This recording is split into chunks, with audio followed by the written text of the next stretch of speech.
की जय, राधा माधव की जय, जगन्नाथ बलभद्र सुभद्रा मैया की जय, शोषण प्रभु की जय, गौरंगा की जय, गौर निताय की जय, अनंत कोटि वैष्णव वृंद की जय, श्री प्रभुपाद की जय। नमस्कार कृष्ण कृष्ण भक्ति वेदांत स्वामी नित्य नामी नमस्ते सत्सुदेव नमस्कार भक्ति राघव स्वामी नित्य नामी नमस्ते गौश्य विनाथ प्रभु आदो।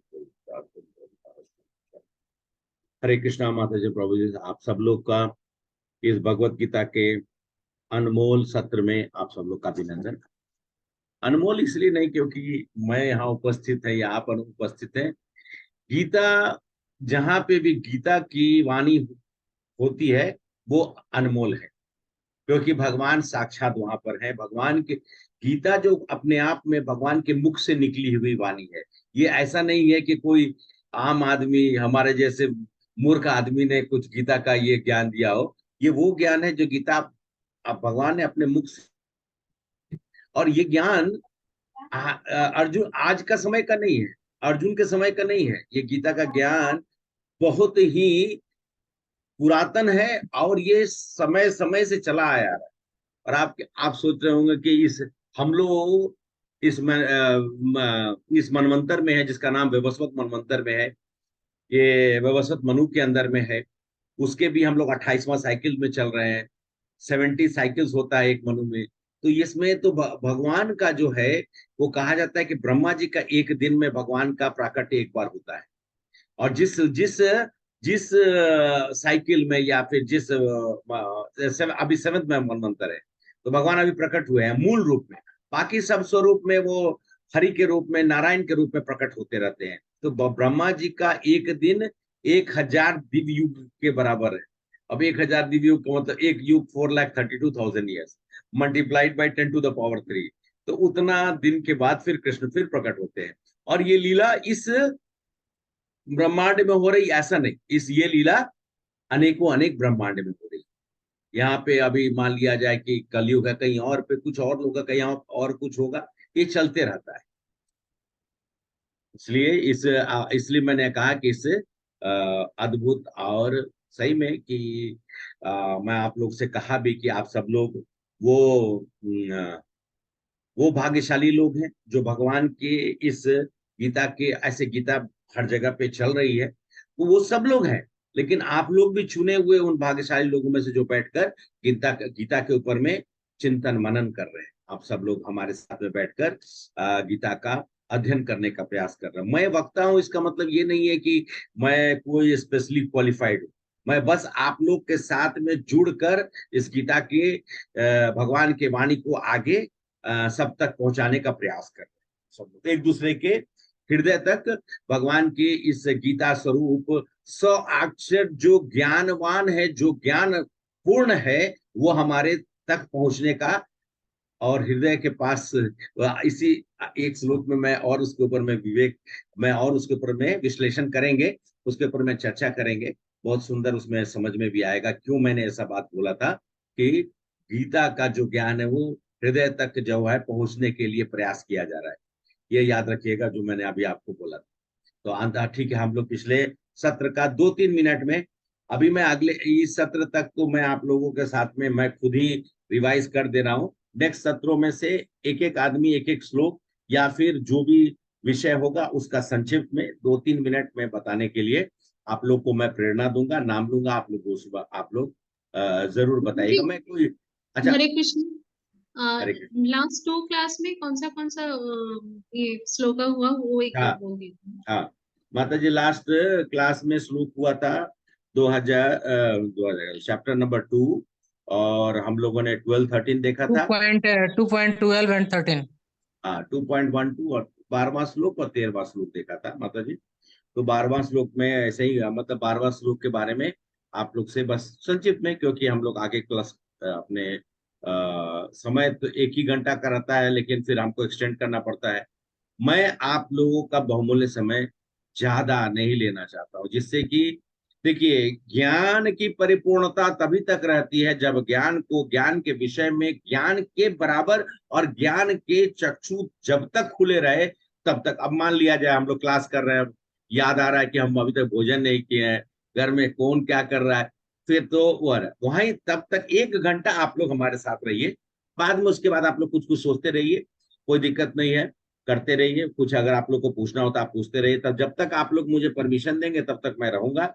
और आप लोग को, लेकिन आप स्वतंत्र हैं, जैसे ही क्लास खत्म हो जाए, प्रश्न नहीं है तो आप लोगों को स्वतंत्रता है। आप रह सकते हैं, जा सकते हैं। रहेंगे तो आप कुछ ना कुछ विषय पे चर्चा होगी, और नहीं तो फिर आपके ऊपर में है। प्रयास जरूर रहेगा कि 1 घंटे में क्लास को समापन की ओर ले जाएंगे। 1 घंटा 5-10 मिनट आगे पीछे, ठीक है। तो पिछले श्लोक नंबर 2:12 में क्या था? ना तो वह, तो कोई श्लोक पढ़ेगा या फिर मैं पढ़ दूं?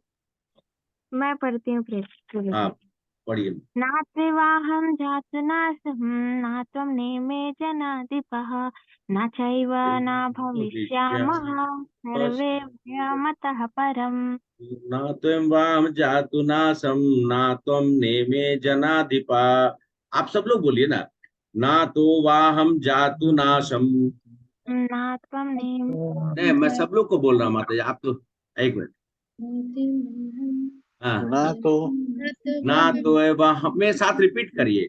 ना त्वं वाहम जातु नासम, ना तो जातु नासम, ना जातु त्वं, नासं ना त्वं नेमे जनाधिपा। न त्वं नेमे जनाधिपा न चैव न भविष्यामः न चैव भविष्यामः सर्वे वयमतः परम्। सर्वे वयमतः परम्। अच्छा, मैं आप लोग से एक बार आग्रह करूंगा। ऐसे तो आप सब लोग जब इसमें एक नियम आप लोग बना के रख लीजिए कि क्लास जैसे स्टार्ट होगा तो गीता का जो हमारा गीता का जो बुक है सबके पास होगा, हिंदी वाला जो भी हो।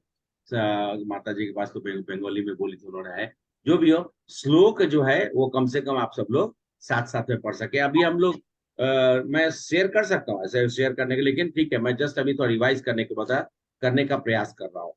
तो भगवान क्या कहते हैं कि इसका तात्पर्य ये है, ना कभी ऐसा हुआ है, ना ना हो रहा है, ना तुम थे अथवा ऐसा नहीं है कि तुम नहीं थे, मैं नहीं था, तुम नहीं थे, ये राजाएं नहीं थे, ये सैनिक नहीं थे, ये सभी लोग ये थे, हैं और भविष्य में भी रहेंगे। ना ये कभी गए थे, ना ही कभी जाएंगे, और ये हमेशा रहेंगे। भगवान ये कहे कि ये हम सब लोग का खाली ये है कि नित्यो नित्या नाम, नित्यम जो मतलब कि भगवान जो है नित्य रूप में वो सबका पोषण करते रहते हैं। तो हम सब लोग बोलेंगे हम तो भगवान के अंश थे। नहीं, आप अंश हैं, लेकिन आप थे, हैं और रहेंगे। ये नहीं कि आप जाके सीधा भगवान में विलीन हो जाएंगे, ऐसा नहीं होता है। भगवान की शक्ति, कुछ लोग जो है परमात्मा स्वरूप जब भगवान की उस पुंज को देखकर अपने मन को एकत्र कर कर उस शक्ति में विलीन होना चाहते हैं, वो भी एक तरह का स्वरूप है। फिर वो शुष्क है और वहां पर आपको कोई तरह का आनंद की प्राप्ति नहीं हो रही। अंत में फिर आप वहां से नीचे ही गिर जाएंगे, क्योंकि आप जब वहां पे जाएंगे आप रहेंगे, जैसे मैंने अभी बताया श्लोक में, आप हैं, थे और रहेंगे। तो आप वहां पर भी भगवान के शक्ति पुंज में आप विलीन नहीं हो रहे हैं। ये चीज को एकदम दिमाग में डाल लीजिए कि हम जाके सीधा विलीन हो गए, नहीं। आप जाके वहां पे उसी स्वरूप में रहेंगे, और वापिस जब आपको लगेगा अरे मैं कहाँ अंधकार में चला, या यहाँ पे तो कुछ भी नहीं है, तब भड़ाम से सीधा नीचे गिर जाइएगा। इसीलिए कहा जाता है कि भगवान रियलाइजेशन मतलब ईश्वर के प्रति हमारी जो श्रद्धा, ईश्वर के प्रति, ईश्वर के पास मतलब भगवान के पास जाने का मतलब क्या हुआ? भगवान के पास जाकर सीधा सेवा करना। जीवेर स्वरूप हो नित्य कृष्णदास, ये कहा गया है। कृष्ण के सेवक हैं। जब तक हम ये नहीं मानते हैं, हम सेवा करते रहे ना। हम किसका सेवा करेंगे, उसका सेवा करेंगे, दाएं बाएं पूरा जीवन भर तो हम सेवा ही करते रहते हैं। कौन नहीं सेवा कर रहा है बताइए? अभय प्रभु या फिर इंद्रनील प्रभु या हमारे श्रीनिवास प्रभु, कौन सेवा नहीं कर रहा है? हर जगह पर आप लोग सेवा कर रहे हैं, परिवार की सेवा कर रहे हैं, मतलब समाज में सेवा कर रहे हैं कि नहीं? लेकिन यथोचित हम जिनकी हमको सेवा कर, ये सब सेवा जो है ठीक है, वो हमारा भौतिक कहते हैं जगत के, आज जब हम सब सोचते हैं ऐसा, तो भौतिक जगत में हम सब लोग कभी कभी ना ये देखते हैं कि इन सब चीजों से हम लोग बद हो जाते हैं। बद मतलब हम लोग का दिमाग जो है घूम जाता है, तो फिर हम लोग क्या करते हैं? इसीलिए कहा गया है कि हम सब लोग को सेवा करने का, तो भगवान की सेवा करने का। तो ये पहला श्लोक था। दूसरा श्लोक कौन गाएगा? देहनो अस्मिन् देहे, बोलिए देह, देहनो अस्मिन् देहे अस्मिन् देहे कौमारम यवनम जरा कौमारं यमुना जरा देहांतर प्राप्ते धीरा तत्र न मुह्यति। धीरा तत्र नमुयति। तो इस श्लोक में भगवान क्या बोलते हैं? जिस प्रकार शरीरधारी आत्मा, जो शरीर मतलब हम सब लोग शरीरधारी आत्मा, सब जितने भी इस जगत में चर चराचर रूप में सब कोई ना कोई शरीर धारण किए हुए हैं। बाल अवस्था से तरुण अवस्था, फिर वृद्धा अवस्था से निरंतर, एक से दूसरा, दूसरा से तीसरा, तीसरा से चौथा। क्या लिखा हुआ है? देहिनो अस्मिन यथा देही कौमारम यवनम जरा। कौमार मतलब बच्चा का, जैसे कि बाल अवस्था, पौगंड अवस्था, युवा अवस्था, ऐसा। कौमारम यवनम, यौवन मतलब हो गया जब आदमी बड़ा हो जाता है, जरा मतलब वृद्ध हो जाता है। तो ये तीन अवस्था के बारे में बात की। ऐसे ऐसे हमारे जीवन में कम से कम हर 7 साल में हमारा शरीर बदल जाता है। मान लिया जाए कि on an average 80 to 90 years मान लिया जाए जिंदा रह गया आदमी, तो कम से कम 8, 9, 10 बार एटलीस्ट शरीर बदल जाएगा। जो सुचंद्र माता जी का जो बचपन का था वो अभी तो नहीं है। वो शरीर जो था वो छोटा सा, वो अच्छा जी ये मैं थी, ऐसा सोचते हैं। कि वैसे ही इंद्रनील प्रभु भी गए होंगे, तो उनका जो रूप होगा वो तो नहीं देखे होंगे, लेकिन उनको बताया जाता है कि ये चित्र के द्वारा कि हाँ ये तुम ही ये थे। शरीर त्यागते त्यागते त्यागते आज इस रूप में, उसके बाद और आगे। तो हम सब लोगों का एक धीरे धीरे ये शरीर का जो है वो बदलाव होते रहता है, उसी तरीके से बताया। लेकिन आत्मा का बदलाव नहीं होता है। आत्मा उसी शरीर में, एक शरीर से दूसरे शरीर, दूसरे से तीसरे, अंत में जब ये शरीर पूर्ण रूप से, मेरे सेंटेंस पे ध्यान दीजिएगा, एकदम जो बोल रहा हूं, अगर ये याद रखेगा तो आगे के एक दो श्लोक में आप लोगों को दिक्कत नहीं होगी। तो क्या बोलते कि ये आत्मा जो है ये शरीर में तब तक निवास करता है जब तक उसका शरीर जीर्ण शीर्ण अवस्था में आकर शरीर एकदम कामिल, एकदम यूजलेस हो जाता है, तब फिर वो शरीर को त्याग देता है। ठीक है, तो ये हम सब लोग वहां तक देखे थे। अब जो है 2.14 और 2.20 आज है, मैं शेयर कर देता हूँ एक बार। कोई अच्छा, ये प्रभु आपके पास है क्या? शेयर करेंगे क्या आप? अभय प्रभु, या फिर मैं शेयर करूं? यस प्रभु, मैं कर रहा हूँ। नहीं अगर है तो, नहीं तो मेरे पास है ऑलरेडी, मैं शेयर कर सकता हूँ इतना। ठीक है, मैं शेयर करता हूँ प्रभु, एक मिनट बोलिए, होल्ड करिए।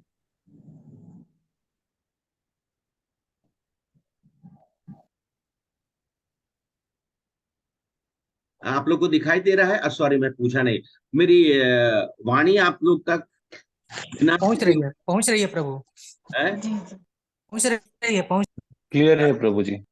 आज देखिए ऐसी कृपा हुई, मतलब मैं बहुत सुबह में आज पद्मजा माता जी, मतलब हमारी पद्मिनी माता जी जो पूछ रही थी, उसका कारण ये था कि सुबह में मतलब मुख से निकल नहीं रहा था। लेकिन देखिए आज ऐसा हुआ कि आप लोग के सामने बैठकर मैं देख रहा हूँ कि आवाज भी थोड़ी तरलता है और बोलने में भी मुझे कठिनाई कम हो रही है। ठीक है, अभी हम लोग 2.14, तो कौन पढ़ेगा?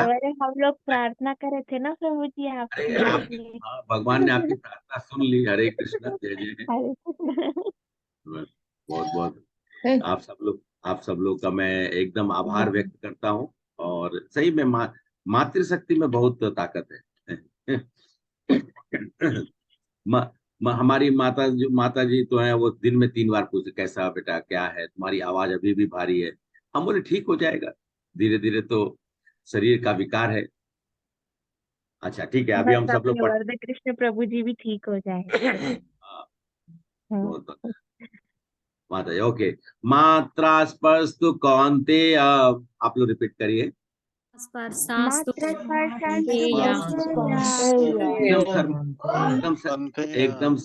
एकदम शर्माइए मत, एकदम जोर जोर से बोलिए, घर वाले भी सुने। मात्रा स्पर्शतु कौन्तेय मात्रा स्पर्शास्तु कौन्तेय कौन्तेय शीता उष्णा सुख दुःखदा शीतोष्ण सुखो दुःखदा शीता उष्णा सुख दुःखदा शीत उष्ण सुख दुःखदा आगम अपायन नित्या आगम मापैन नित्या आगम अपायन नित्या आगम आगम आगमपायिनो अपायन अनातितिक्षस भारता अनास्तिक भारत अनातितिक्षस्व भारत। अनास्तिक भारत। अब मैं एक लाइन पूरा पढ़ूंगा, फिर उसके बाद आप लोग बोलेगा, ठीक है। माता स्पस्तु कौन्तेया सीता उष्ण सुख दुःखदा माता स्पर्शास्तु कौन्तेय शीत सुख दुःखदा आगम अपाय नित्या तान तितिक्षव भारत। आगम अपायन भारत। अभी मैं पूरा श्लोक बोलता। माता स्पस्तु कौन्तेया सीता उष्ण सुख दुःखदा आगम अपायन नित्या तान तितिक्षस्व भारत। मात्रा स्पर्शास्तु कौन्तेय कौन्तेय शीतोष्ण सुख दुःखदा आगम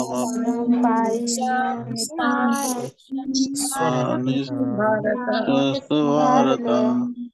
अब हमारे ग्रुप से कोई और एक बार पढ़ना चाहेगा? हम लोग रिपीट करेंगे। प्रभु जी मैं पढ़ूं? कोई और पढ़िए पढ़ेंगे? पढ़िए। मात्र स्पर्शास्तु कौन्तेया शीतोष्णा सुख दुःखदः आगमापायिनो नित्या तांसि तिक्षस्व भारत। Very good. और कोई? Yes, Prabhuji, I want to read Prabhuji. या माता जी बोलिए प्लीज। मात्रा स्पर्शास्तु कौन्तेया शीतोष्ण सुख दुःखदा आगमापायिनो नित्या तान्ति तिक्षस्व भारत। Very good. और कोई? मात्र जी मैं प्रभु जी हरे कृष्ण। हाँ पद्मजा माता बोलिए।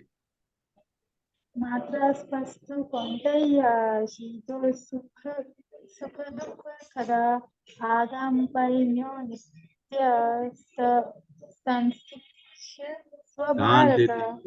वेरी ठीक, बहुत अच्छा। पद्मजा माता जी हरे कृष्ण बोलिए।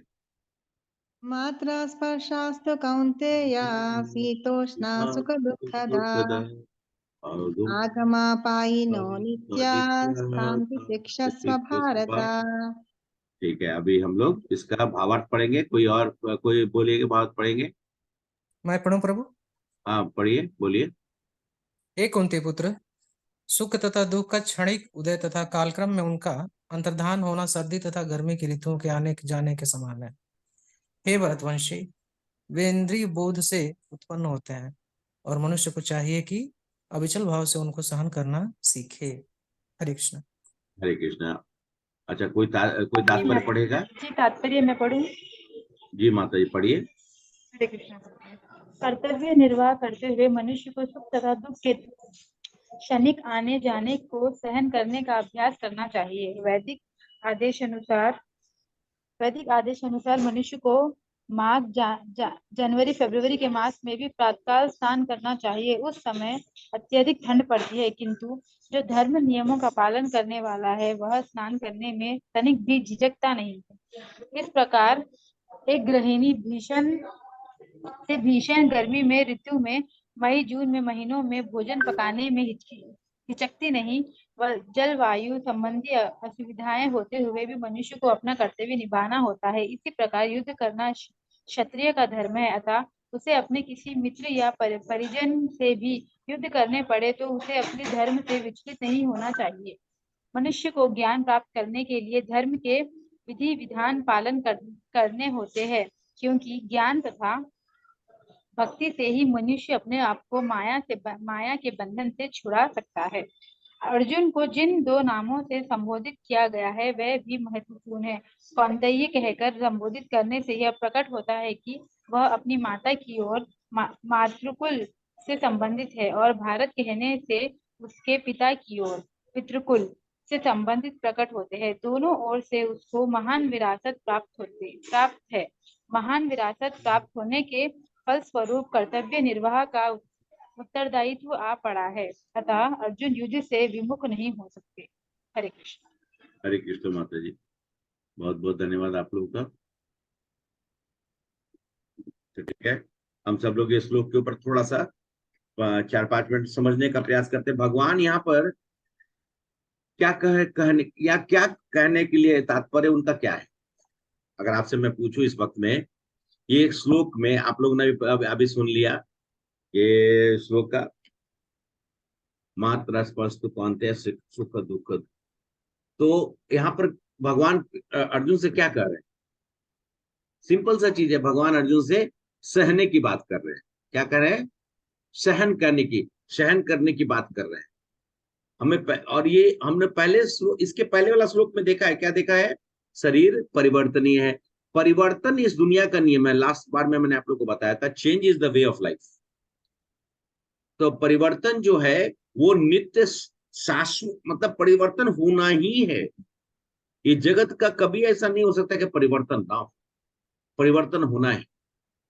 और मतलब कि पिछले 5 दिन 6 दिन से हम लोग एकदम त्रस्त थे, एकदम उसमें मेरी तबीयत भी खराब हो गई, ऊपर से डबल अटैक, एक अटैक साइक्लोन का, दूसरा अटैक हेल्थ का। ये परिवर्तन है, ये होगा। और वो ये जो अच्छा, बहुत सारे परिवर्तन क्लेश के कारण होते हैं। 3 तरह के क्लेश है। अतिदैविक क्लेश अभी प्रकट हुआ, अब अपने कारण भी तो एक कभी कभी मनुष्य को 3 तरह का होता है, अतिदैविक, अति भौतिक, आध्यात्मिक। कभी दूसरे की वजह से हो जाता है, कभी देवताओं का, मतलब प्रकृति का नियम है तो उसका होता है, कभी कभी अपनी वजह से भी होता है। तो ये शरीर में परिवर्तन पूर्ण तरीके से अगर देखा जाए तो शरीर में जो चेंज होता है उसको आप लोग रिपेयर कर सकते हैं। मतलब कहने का मतलब ये है कि भाई ठीक है, घाव है तो हम मेडिसिन लगा देंगे तो घाव ठीक हो जाएगा, लेकिन शरीर जो समय के साथ में बदल रहा है उसको आप लोग रिवर्स कर सकते हैं, रिवर्स साइकिल। नहीं हो सकता, वो नहीं होगा। नहीं हो सकता है प्रभु जी।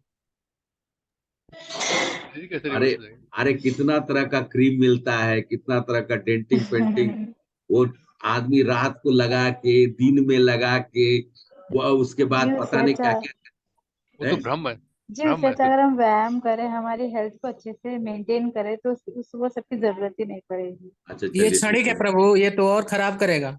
अच्छा ठीक है, चलिए, मैं मान लिया आप ही लोग का, मैं गलत हूँ, आप लोग सही है। मैं मान लिया कि ये रिवर्स नहीं हो सकता है। मन को, हम सब लोगों को मान के चलना चाहिए कि हमारा शरीर धीरे धीरे बदल रहा है, और बदलाव किसकी ओर जा रहा है? अंत की ओर जा रहा है। लेकिन इसका अंत का मतलब ये थोड़ी होता है, ये हमारा कभी अंत हुआ ही नहीं है। मैंने कहा, आप लोग से कहा डेट ऑफ बर्थ, तो आप लोगों ने अपना अपना डेट ऑफ बर्थ बता दिया, लेकिन डेट ऑफ बर्थ है क्या? हम थे, हैं और रहेंगे। हमारा तो है, हम तो है ही। आज ठीक है, इस स्वरूप में, कल किसी और स्वरूप में रहेंगे, लेकिन हमारा कभी भी खत्म था। आत्मा शरीर अच्छा छोड़कर नवीन शरीर को धारण कर लेता है कि नहीं? आत्मा जो है शरीर को छोड़कर नवीन शरीर धारण करता है। इसमें दिक्कत क्या है? अब अर्जुन से भगवान कृष्ण पूछ रहे हैं कि इसमें क्या दिक्कत है। एक नया, तो अर्जुन बोलता नहीं नहीं नहीं नहीं नहीं, मैं तो भीष्म पितामह को ऐसा देखा, मैं द्रोणाचार्य को ऐसा देखा, मैंने जो है अपने भाई को ऐसा देखा, या जिसको भी है, मैंने तो इस रूप में देखा है। अरे उस रूप में देखे हैं, इस आत्मा का कोई स्वरूप है नहीं है। वो फिर से कोई ना कोई शरीर धारण कर लेंगे, लेकिन वो तो रहेंगे आपके भीष्म पितामह ही ना। आपने इस जीवन काल में उनको नाम भीष्म पितामह दे दिया, लेकिन वो रहेंगे। भीष्म पितामह ना कभी गए थे ना कभी जाएंगे, वो है और है। फिर भगवान कहते हैं देखिए भौतिक सुख अपने आप, हम लोग एक्चुअली में थोड़ा सा क्योंकि हमारा जो अपना बुद्धि है ना, वो चलता है, जो हमारा बुद्धि छुट बुद्धि है, जो कहते हैं ना छोटी सी बुद्धि, तो छुट बुद्धि से हम लोग अपना अपना ज्ञान को प्रदर्शित करते हैं कि हमारे पास बहुत ज्ञान है, हम बहुत कुछ जानते हैं। हमारी ज्ञान जो है उसका क्षेत्रफल ही नहीं है, अमेरिका से लेके जापान तक हमारी ज्ञान है। लेकिन ठीक है, वो सब भौतिक चीजों के बारे में हम लोग बता, भौतिक जो चीजें हैं वो हम सब लोग समझने में हम लोग बड़ा आसानी होती है, आध्यात्मिक चीज समझ जाते हैं। हरे कृष्णा, आध्यात्मिक चीज समझ में आता है? नहीं प्रभु जी, इतने जल्दी नहीं तो आता है। नहीं प्रभु, अभी नहीं, तो नहीं आता है। नहीं नहीं, आता प्रभु जी। यहाँ पर 19-20 लोग हैं, उनको तो समझ में आएगा। लेकिन बात सही है, आध्यात्मिक भौतिक चीजें बहुत जल्दी समझ में आती है। क्योंकि क्या, अच्छा ये बता, हाँ अभी बताइए क्यों क्यों आप लोगों को भौतिक चीजें बहुत जल्दी समझ में आती हमारा शरीर भौतिक है, भौतिक पदार्थों है? का बना हुआ है। हाँ बोलिए शरीर प्रभु जी। भौतिक हमें शरीर भौतिक पदार्थों का बना हुआ है। हाँ, हम भौतिक जगत में है, हमारा शरीर भौतिक पदार्थ से बना हुआ है। पंचतत्व एक तरह से भौतिक ही हुआ, मान के चला जाता है। इसी कारण से हम लोग को भौतिक चीज जल्दी समझ में भी आता है और उससे हम अट्रैक्ट भी जल्दी होते हैं। और लेकिन वास्तविकता ये बताइए कि ये हमारा शरीर भौतिक है या आध्यात्मिक? भौतिक है ये तो, शरीर भौतिक है। शरीर तो भौतिक है, हैं? भौतिक है शरीर शरीर। भौतिक है। यस माता जी, हरे कृष्णा प्रीति माता जी। तो इसलिए हम सब लोग एक्चुअली में आध्यात्मिक है, तो आध्यात्मिक चीज हम लोग को जल्दी समझ में आना चाहिए। और अध्यात्म में भी कैसा है कि हम सब लोग, अच्छा हम सब, अभी प्रीति माता जी को कुछ ना कुछ ड्यूटी रहा होगा, 5 मिनट आगे पीछे बेचारी लेट से ज्वाइन की, तो कुछ ना कुछ कार्य रहा होगा सबको। ऐसा नहीं है, मेरे पास भी होगा। सुचंद माता जी ने हमको फोन करके बताया कि प्रभु जी ऐसा ऐसा है, तो ठीक है, कुछ ना कुछ तो है, सबके साथ रहता ही है। तो हमको अपने ड्यूटी का दायित्व तो पूरा करना है, क्योंकि भौतिक शरीर धारण किए हैं, भौतिक ड्यूटी होती है। अब मान लिया जाए कि अभी पद्मावती माता जी को बोल दिया गया कि खाना है, मतलब अब ये मान के चला जाए कि मौसम बहुत गर्म है, वहां पर अग्नि प्रज्वलित है, किचन में जाने से तो गर्मी लगेगी नहीं, सबको लगती है। क्योंकि मैं भी खाना बना, मतलब मुझे भी बहुत पसंद है खाना बनाना, लेकिन गर्मी तो लगती है। लेकिन अपने कर्तव्य का तो निर्वाह करना है। माता को, माता अपने पुत्र हो, अपने पति हो, या फिर जो भी हो, अपने माता पिता हो, जो भी, सबका दायित्व तो माता के ऊपर में है। वो खाना नहीं, वो बोलेंगे कि नहीं नहीं कोई बात नहीं, जब ठंडा आएगा ना तब मैं खाना बनाऊंगी। ऐसा होगा क्या? कि नहीं नहीं, आज अभी तो गर्मी का सीजन है, विंटर सीजन में मैं खाना बनाऊंगी, तब तक तुम लोग हवा पी के रहो। पॉसिबल है? नहीं ना। माँ तो ममता का रूप है। वो चाहे दिन में 3 बार 4 बार 5 बार जाना पड़े, लेकिन वो जाएगी। ग्रीष्म ऋतु, प्रचंड धूप, प्रचंड गर्मी, और ऊपर से ईंधन, मतलब कोयला नहीं है अभी तो, गैस ही मान लीजिए। अरे गैस भी चलेगा तो किचन गर्म ही रहता है। लेकिन वो ऐसा करती नहीं, अपने ड्यूटी को पूरा करती है। ये नहीं कहा कि नहीं नहीं अभी तो बहुत ज्यादा गर्मी लग रहा है, मैं नहीं बनाऊंगी। अपना कर्तव्य का निर्वाह पूर्ण करती है। उसी पर, अच्छा फॉर एग्जाम्पल हमारे बीच में तो कोई सैनिक वर्ग से नहीं है।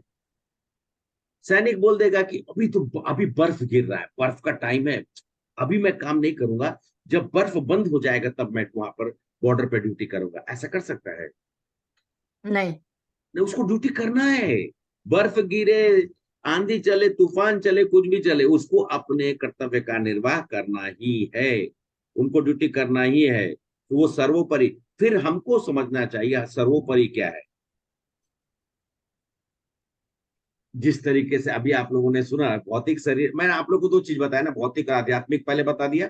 भौतिक से हमारा शरीर, आध्यात्मिक हमारा एक्चुअल शरीर है अंदर, मतलब हमारा अंदर, तो दोनों चीज का सम्मिश्रण है। तो हम सब लोग को इस जगत में दोनों चीज को करना है कि नहीं? माता नहीं ना बोल सकते कि नहीं नहीं नहीं मैं पूजा करूंगी, मैं खाली अभी घंटी बजाऊंगी और बाकी बाकी देख लो। अरे भाई भोजन तो चाहिए ना, शरीर के लिए भोजन चाहिए। पूजा करना आध्यात्मिक कर्तव्य है, और उसको भी पूर्ण करना है। वो एक्चुअली में वही इंपॉर्टेंट है। ऋषिकेश सेवनम भक्ति उच्यति। कहने का मतलब हम सब लोग को भक्ति करना सबसे इंपॉर्टेंट है अध्यात्म के साथ, लेकिन हमारा भौतिक कर्तव्य भी है, उसको भी हमें परिपूर्ण करना है, ये नहीं। लेकिन वो परिपूर्ण कराने के लिए आप अगर अपने आध्यात्मिक बोध को, अगर आप आध्यात्मिक कर्तव्य को पूर्ण करते हैं, तो भौतिक कर्तव्य को पूर्ण कराने में आपका आध्यात्मिक कर्तव्य जो है वो सहायता करता है। लेकिन उल्टा नहीं होता है, नहीं नहीं ठीक है चलो मैं अपना भौतिक ड्यूटी कर लेती हूँ, मतलब अपना जो ये है और हम आध्यात्मिक तो हो जाएगा, ऐसा रिवर्स चलेगा। आध्यात्मिक करिए, सुबह उठकर अपना पूजा पाठ जपा इत्यादि सब करके टाइम से टाइम बाउंड करके, और फिर आप देखिए कि कैसे आपको आपका जो कार्य है वो कैसे कैसे नहीं होता है बराबर, सब कुछ बराबर होगा। भौतिक कार्य भी, आप ऑफिस जाइए, आपका ऑफिस में भी मन लगेगा, आपका ड्यूटी जो कर रहे हैं उसमें भी आपका सब काम बराबर चलेगा। लेकिन अगर आपने आध्यात्मिक कर्तव्य पूरा नहीं किया है जिस दिन, उस दिन आपको लगेगा कि अरे कहीं ना कहीं तो कुछ गड़बड़ है। इसलिए भौतिक धर्म जैसा कार्य करना, ऑफिस जाना, खाना इत्यादि, ये मतलब जो मान के चलिए वो सब हमारा शरीर, आत्मा और शरीर दो अलग अलग चीजें होती है ना, तो वो शरीर के लिए होता है, और जो आध्यात्मिक है वो हमारी आत्मा के लिए होता है।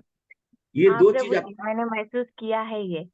हाँ, इस दिन पूजा नहीं होती, इस बराबर नहीं करते, तब पूरा दिन खराब जाता है। मैंने महसूस किया है। यस माता जी। तो ये मैंने आप लोग को बता दिया,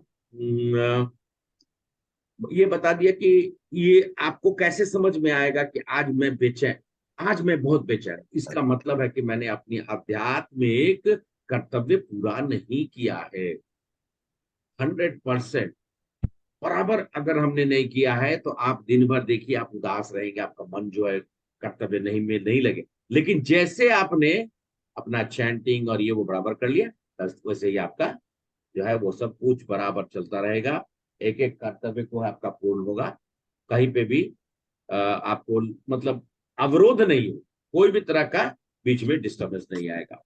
तो पीस ऑफ माइंड मिलता है, पीस ऑफ माइंड रहता है। हरे कृष्ण। एक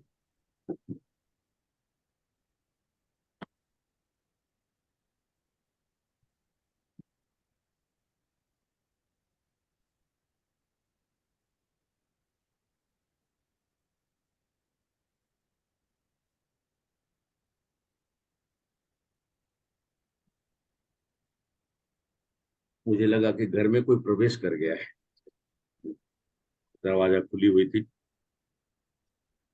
तो हाँ तो हाँ माता जी आप क्या बोल रहे थे? लास्ट में सुन नहीं पाया। पीस ऑफ माइंड रहता है। पीस ऑफ माइंड, यस माता जी। तो हाँ फिर अब और अच्छा दूसरा चीज है कि ये श्लोक के द्वारा में दो चीजें है बहुत इंपॉर्टेंट है कि कृष्ण भगवान देखते हैं कि अर्जुन को क्या, कि एक्चुअली अर्जुन की अवस्था भी एकदम बालक अवस्था में, उसको समझ में नहीं आ रहा है। अभी भगवान बहुत कुछ उसको मोटिवेट कर रहे हैं, अभी स्टार्ट ही किए, मतलब स्टार्टिंग है, अभी तो बहुत देर तक चलेगा, अभी तो 18वां श्लोक तक चलेगा, सॉरी 18वां अध्याय तक चलेगा, और वो भी 66, 67, 68, 69, 70 उधर चलेगा। तो इसलिए अभी तो भगवान कृष्ण जो है अभी बना रहे हैं, अभी ना एक तरह से क्रिएट कर रहे हैं। तो अर्जुन को बोलते हैं हे कौन्तेय, कुंती के पुत्र, फिर बोलते हे भरत, मतलब भरतवंशी। कहा जाता है कि रघुवंशी या भरतवंशी, रघुकुल रीत सदा चली आई, प्राण जाए पर वचन न जाई। भगवान राम चंद्र जी के बारे में एक ही चीज कहा गया ना कि कुछ भी हो जाए मैं अपने रघुकुल के इस प्रण को कभी भी भूल नहीं सकता हूं। रघुकुल की रीत है, प्राण जाए तो जाए लेकिन वचन नहीं जाना चाहिए। अगर वचन दे दिया उसको पूर्ण करने के लिए अगर शरीर को त्याग करना पड़ जाए, प्राण त्याग करना पड़ जाए, कोई बात नहीं। तो वही बोले कि उनको अभी क्या है ना, उनको पुश मार रहे हैं एकदम हवा टाइट, मतलब पूरा एकदम जोर जोर से कि तुम कौनते हो, तुम भरत हो, तुम ऐसे वंश से हो और तुम्हें अपने कर्तव्य का बोध नहीं, तुम जो है तुम्हारा कर्तव्य, कहते कि क्षत्रिय का कर्तव्य है युद्ध करना। क्षत्रिय ये नहीं बोल सकता है कि मैं युद्ध नहीं करूंगा। आज के समय में हमारे बीच में क्षत्रिय कौन है?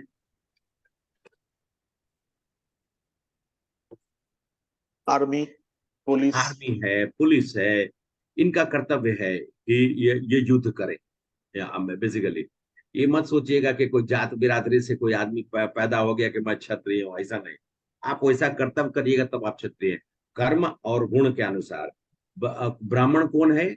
जो ब्रह्म को पढ़ता है, ब्रह्म का ज्ञान को बांटता है, जो ब्रह्म को पीता है, ब्रह्म को खाता है, ब्रह्म को ही सबको देता है, वही ब्रह्म। मतलब ब्रह्म से खाने का मतलब, कहने का मतलब कि उसके भोजन सामग्री जो है वो एक तरह से ग्रंथ है, उसी को वो एक तरह से पीवत पीवत पहला श्लोक श्रीमद भागवतम है कि पीना मतलब श्रीमद भागवतम को घोड़ के पी लेना। तो वैसे वही वो ब्राह्मण, ये नहीं कि 2 पैसा का जनेऊ पहन लिया और इधर उधर घूमते रहते हैं। मतलब हम लोग का जन्म भी ब्राह्मण कुल में ही हुआ है, लेकिन अगर हम हम ब्राह्मण काम करें तब तो कहलाएंगे। गायत्री मंत्र तो करते नहीं, जानते तक तो है नहीं, उसके बाद बोलते कि हम ब्राह्मण हैं, ऐसा नहीं। और भगवान इस चीज को बोल रहे हैं अर्जुन को, क्षत्रिय क्षत्रिय कर्म का उसको आभास करा रहे। वो क्षत्रिय अच्छा ये बताइए क्षत्रिय कर्म किस चीज से? अभी तो आपको बताया आध्यात्मिक और भौतिक कर्तव्य, 2 कर्तव्य में। मैं क्वेश्चन पूछ जल्दी जल्दी, हमको एक श्लोक और करना है। यहाँ पर भगवान जो बोल रहे हैं क्षत्रिय धर्म वो भौतिक है या आध्यात्मिक है? भौतिक है। भौतिक। अच्छा, और कृष्ण कह रहे हैं कि तुम युद्ध करो, वो भौतिक है या आध्यात्मिक है? ठीक है, हैं?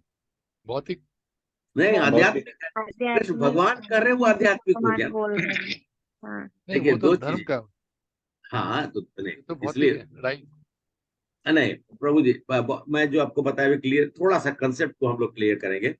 भौतिक और आध्यात्मिक कर्तव्य, आध्यात्मिक कर्तव्य कहाँ से बोध होता है?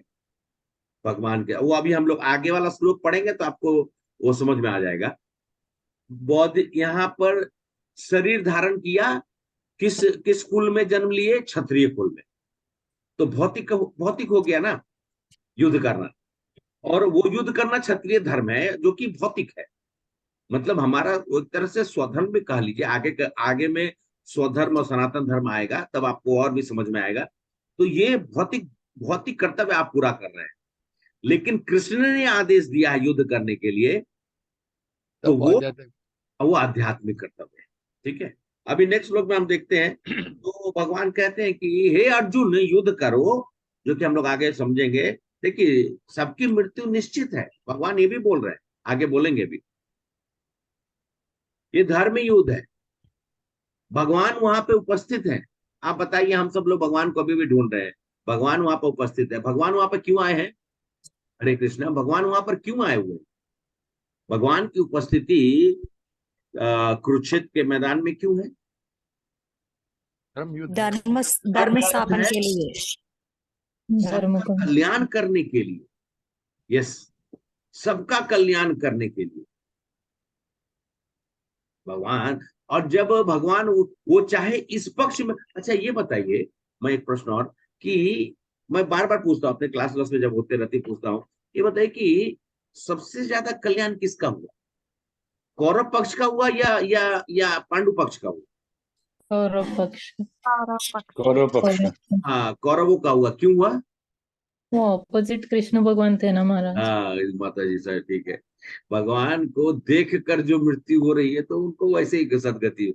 और पांडव लोग तो बेचारे भगवान का पीछे से देख रहे थे, लेकिन ठीक है, वो समझने के लिए मैं इस बात को स्थापित करने की कोशिश कर रहा हूं कि जहां पर कृष्ण खड़े हैं वहां किसी का अनर्थ नहीं होता है, सबको उच्च स्थान मिलता है।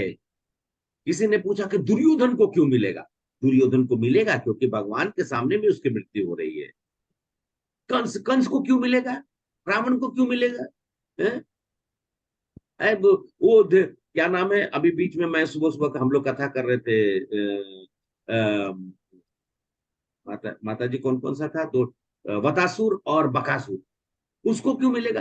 दोनों भगवान में विलीन हो गए, उनके शरीर से एक शक्ति पुंज निकली, भगवान के अंदर प्रवेश कर गई, उनको क्यों मिलेगा? वो तो राक्षस से मारने आए थे कृष्ण भगवान को। भगवान सबका कल्याण करते हैं, लेकिन इसका मतलब ये नहीं है कि हम सब लोग को राक्षस बनना है, हम सब लोग तो भगवान के भक्त बनना है। इसलिए उन्होंने कहा जहां भगवान स्वयं उपस्थित हो, ऐसा हो ही नहीं सकता है कि किसी मनुष्य का कोई भी तरह का नुकसान। ठीक है, हरे कृष्ण गुरु जी। हाँ माता जी। वो जो राक्षस थे जिसे भगवान ने मारा, क्या उन्हें भी अपने कर्म भुगतने के लिए वापस धरती पे आना पड़ता है? माता जी धीरे, एक बार धीरे धीरे, आंचल माता जी, आपने मुझे क्वेश्चन भेजा हुआ है ना व्हाट्सएप अब आ पे? रही है मेरी आवाज आपको? जी नहीं, अब आ रही है आपकी, आपको मेरी आवाज? हाँ अभी आ रही है, बोलिए। जी, जो राक्षस रहते हैं ना, मतलब जो कि बुरे कर्म करते हैं। धीरे धीरे बोलिए, जो जो भी बुरे कर्म है। हाँ, हाँ, जो भी राक्षस बुरे कर्म करते हैं ना, भगवान के द्वारा जो मारे जाते हैं, हाँ, हाँ, क्या उन्हें भी ये योनियों का जन्म लेना पड़ता है और अगला जन्म लेके उनके कर्म भुगतने पड़ते हैं? अच्छा अच्छा, ठीक, समझ में आ गया, ओके। जो बुरे कर्म करते हैं उनको भी जन्म लेता है, हाँ। क्यों क्यों नहीं, उनको भी जन्म लेना ही लेना है। रावण हुआ, हिरण्यकशिपु हुआ पहले, फिर रावण हुआ, फिर कंस हुआ, सॉरी कंस नहीं, सॉरी, क्या नाम है उसका जिसका गर्दन काट दिए थे, शिशुपाल। और कुंभकर्ण भी हुआ, हिरण्याक्ष हुआ, कुंभकर्ण हुआ, और उसके बाद दंतवक्र हुआ। तो ये सब लोग का जन्म हमारे कर्म के अनुसार आधारित रूप में ये होना ही होना है। लेकिन कहा यह जाता है कि जो ऐसे, हम उसको, वो लोग तो भगवान के पार्षद में से थे एक्चुअली में। रावण, कुंभकर्ण और ये जो इन लोग एक्चुअली में जय विजय थे। तो आप सब लोगों को मैं कंफ्यूज करने के लिए ज्यादा इसके ऊपर में ये नहीं करेंगे। भगवान को अपने वीर रस को देखिए, जब उनको भगवान को उन लोग के मन में हुआ कि जय, अच्छा मैं आप लोग को थोड़ा सा संक्षेप बताता हूँ। जय विजय एक बार बैठे हुए थे, अरे क्या है, भगवान तो हमेशा सोए रहते हैं, सब तरह का रस तो उनको आनंद मिलते रहता है। माँ लक्ष्मी भोजन का, मतलब जीव का स्वाद है तो मतलब कहते भोजन का रस मिल जाता है, आनंद होता है, सब कुछ होता है भगवान। लेकिन ये साहस, विजय, युद्ध, मतलब पराक्रम का, इसका तो कभी भी भगवान जो है ऐसा, जय विजय दोनों, आप दोनों भाई आपस में बात कर रहे हैं। तो आप सोचिए, वैकुंठ में बैठकर अगर आप कोई भी इच्छा, वो तो इनकी इच्छा है ना, बोले आपस में बात कर रहे हैं, तुरंत फलित हो जाता है।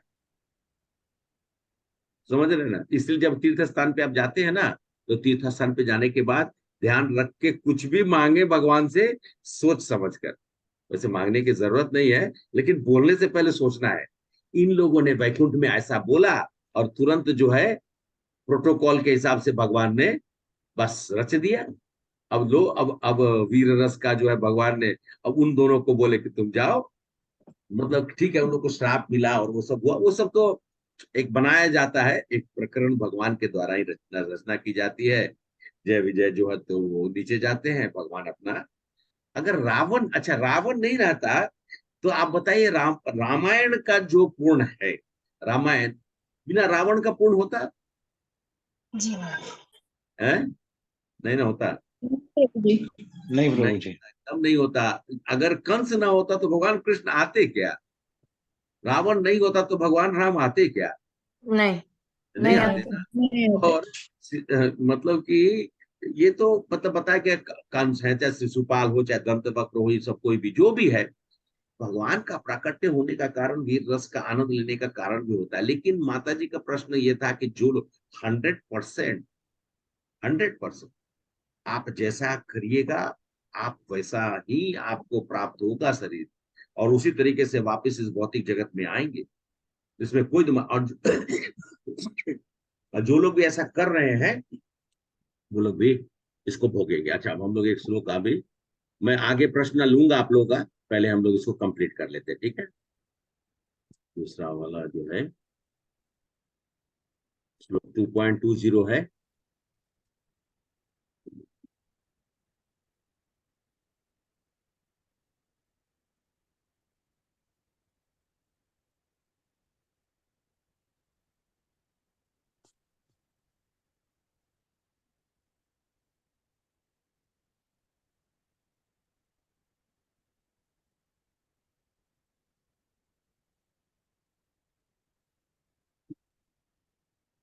और चला गया। ओके, अभी दिखाई दे रहा है? हाँ प्रभु जी। अच्छा ठीक है। जी अभी प्रभु जी। न जायते म्रियते कदाचित न जायते न मृत्युर्वा कदाचित् न जायते कि मृत्यु व कदाचिन सब जायते लोग मृताय बोलिए। व कदाचित्। ये हाँ, ये क्लास स्पेशली आप मृत्युर्वा कदाचित् न जायते मृत्यु व कदाचिन जायते नायं भूत भवित न भूत्वा न भविता वा न अयम भूय न अजो न नित्य अयम भूत्वा शाश्वतो अभव- पुराणो न हन्यते हन्यमाने शरीरे अजो नित्य सर्वतो यम पुराणो न न हन्यते न अच्छा हन्यते सर्वेदे। अच्छा, आप सब लोग तो अपने से अभी पढ़ लिए। अब एक एक करके आप लोग अब सुनाइए। न जायते म्रियते वा कदाचि एक एक एक नायं एक एक एक भूत्वा एक आदमी एक। भाविता वा न भूयः अजो नित्यः शाश्वतोऽयं पुराणो न हन्यते हन्यमाने शरीरे। अच्छा ओके, माता जी को, माता जी। न जायते मृत्येव कदाचित् नायं भूत्वा भविता वा न भूयम् अजो नित्यं शाश्वतोऽयं पुराणो न हन्यते हन्यमाने शरीरम्। ओके, और कोई? शरीरे प्रभु जी। हरे न कृष्णा। जायते, हरे कृष्ण प्रभु जी। न जायते म्रियते व कदाचि नायं भूत्वा भाविता वा न भूयः अजो नित्याय शाश्वतयं पुराणो न हत्यन्ते हन्यमने शरीरे। मैं एक बार आप लोग को सुना दूं, क्योंकि आप लोगों ने खुद कर लिया था, तो अभी मैं सुना देता हूँ। न जायते म्रियते व कदाचि प्रायं भूत्वा भविता वा न भूया अजो नित्या स्वशाश्वतो अयं पुराणो न हन्यते हन्यमाने शरीरे।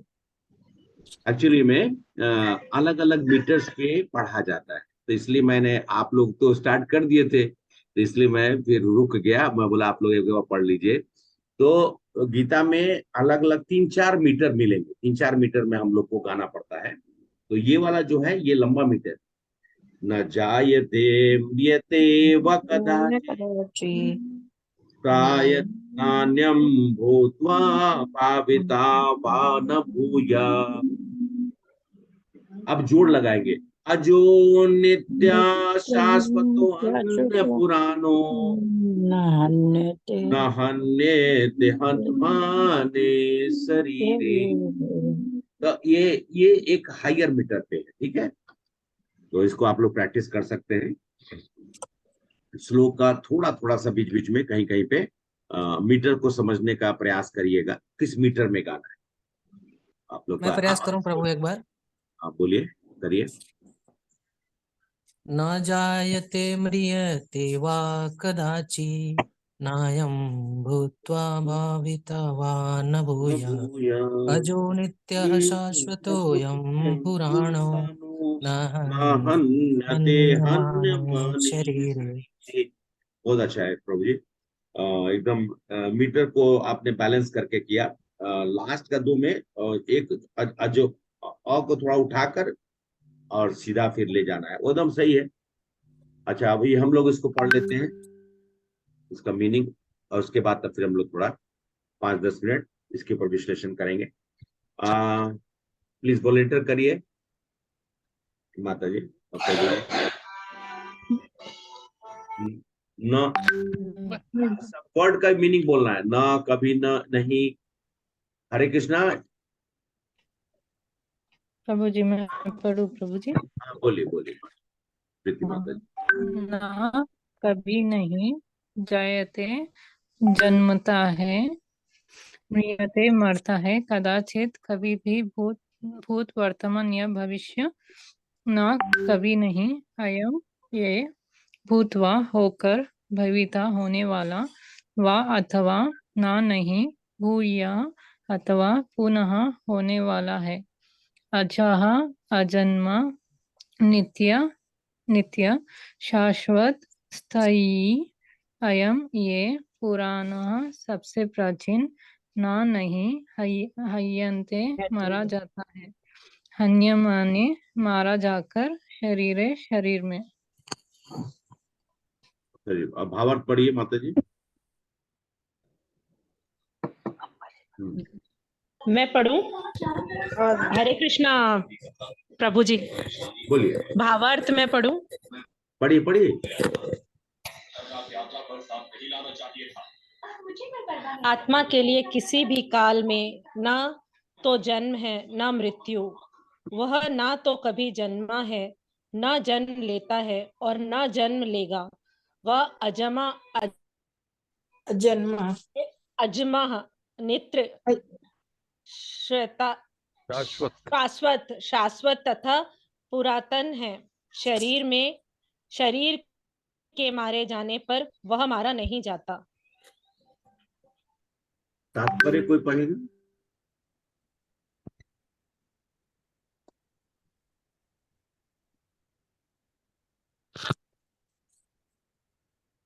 गुणात्मक दृष्टि से परमात्मा का अणु अंश परम से अभिन्न है। वह शरीर की भांति विकारी नहीं है। कभी कभी आत्मा को स्थायी या कुटस्थ कहा जाता है। शरीर में 6 प्रकार के रूपांतर होते हैं। वह माता के गर्भ से जन्म लेता है, कुछ काल तक रहता है, बढ़ता है, कुछ परिणाम उत्पन्न करता है, धीरे धीरे क्षीण होता है और अंत में समाप्त हो जाता है। किंतु आत्मा में ऐसे परिवर्तन नहीं होते। आत्मा अजन्मा है, किंतु चूंकि यह भौतिक शरीर धारण करता है, अतः शरीर जन्म लेता है। आत्मा न तो जन्म लेता है न मरता है। जिसका जन्म होता है उसकी मृत्यु भी होती है, और चूंकि आत्मा जन्म नहीं लेता, अतः उसका न तो भूत है और न वर्तमान या भविष्य। वह नित्य, शाश्वत तथा सनातन है, अर्थात उसके जन्म लेने का कोई इतिहास नहीं है। जैम शरीर के प्रभाव में आकर आत्मा के जन्म मरण आदि का इतिहास खोजते हैं। आत्मा शरीर की तरह कभी भी वृद्ध नहीं होता, अतः तथाकथित वृद्ध पुरुष भी अपने बाल्यकाल या युवावस्था जैसी अनुभूति पाता है। शरीर के परिवर्तनों का आत्मा पर कोई प्रभाव नहीं होता। शरीर की उपसृष्टि संतानें हैं और वे भी व्यष्टि आत्माएं हैं, और शरीर के कारण वे किसी न किसी की संतानें प्रतीत होते हैं। शरीर की वृद्धि आत्मा की उपस्थिति के कारण होती है, किंतु आत्मा के न तो कोई उपवृष्टि है और न ही उसमें कोई परिवर्तन होता है। अतः आत्मा के शरीर के 6 प्रकार के परिवर्तन से मुक्त है। कठोपनिषद में 1.2.18 इसी तरह का एक श्लोक आया है। न जायते म्रियते वा विपश्विन जायते म्रियते वच्चिन्। वही सेम मीटर में पढ़िए प्रभु जी। न जायते म्रियते वविपश्चिन्, नायं कुतश्चिन् बभूव कश्चित्, अजो नित्य शाश्वतो पुराणो, न हन्यते हन्यमाने शरीरे। कठोपनिषद में है। आगे पढ़िए। आगे दिखाई नहीं दे रहा है प्रभु, थोड़ा और ऊपर करिए। अच्छा अच्छा ठीक। एक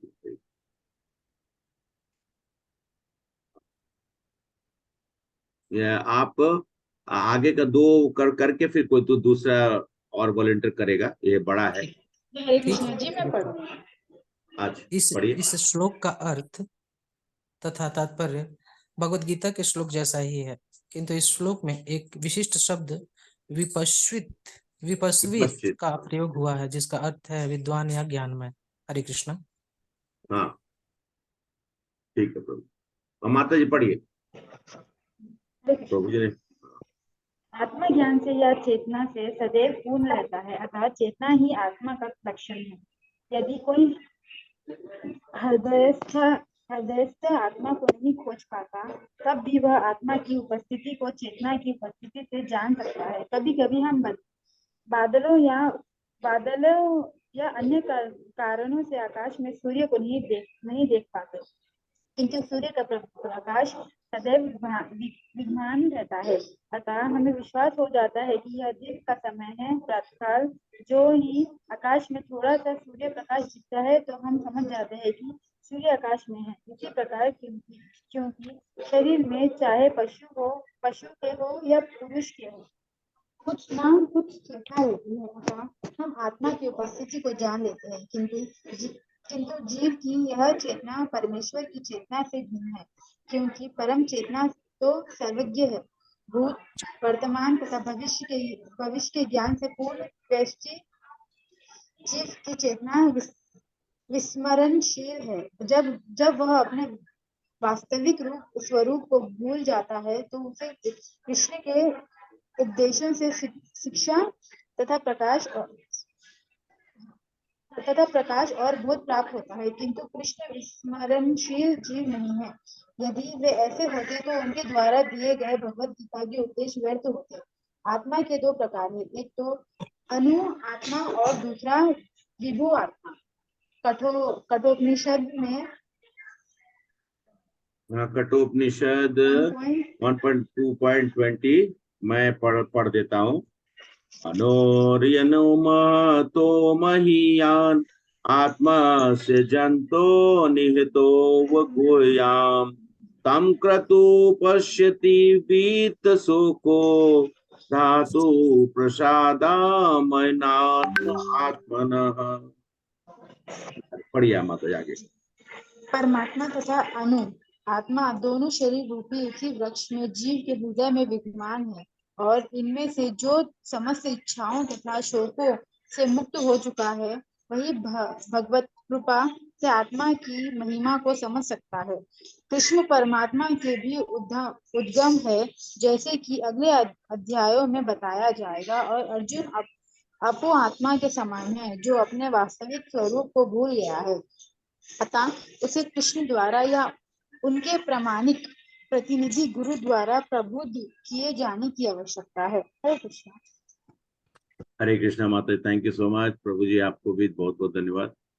और सबको पढ़ने का प्रयास करते रहिए, अलग अलग बार बार। नेक्स्ट में कोई ऐसा तो क्या है कि पढ़ने से हमारी पहले तो बात होती है कि कनेक्शन होता है, और गीता को जितना बार पढ़ेंगे उतनी बार आपको, और एकदम इसमें संकोच नहीं करना है कि हाँ प्रभु जी मैं ठीक से पढ़ पाएंगे नहीं पढ़ पाएंगे, कोई बात है, हम बैठे हैं, हम नहीं है तो कोई और है, कोई ना कोई तो आपको जरूर जहाँ पे भी थोड़ा करेक्शंस होगा वो बता देगा।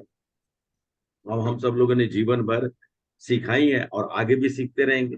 तो भगवान यहाँ पे अच्छा हाँ, जैसे इसके पहले वाला श्लोक में हम सब लोगों ने क्या देखा, मैंने पूछा था ना, क्या भगवान यहाँ पे क्या बोल रहे हैं अर्जुन को?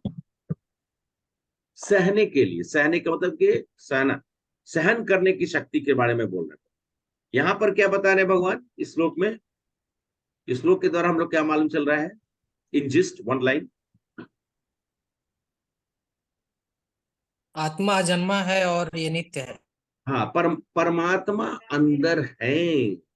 आत्मा तो हम सब लोग अभी तक, प्रभु जी आपने सही बोला, लेकिन यह इस श्लोक में हम सब लोग स्टैब्लिश क्या कर रहे हैं? हम सब लोग अब जानने का, अभी तक हम लोग नहीं जाने, लेकिन अब जान रहे हैं कि आत्मा के साथ में परमात्मा भी हमारे अंदर में विराजमान है। याद रखिए, परमात्मा हमारे अंदर है।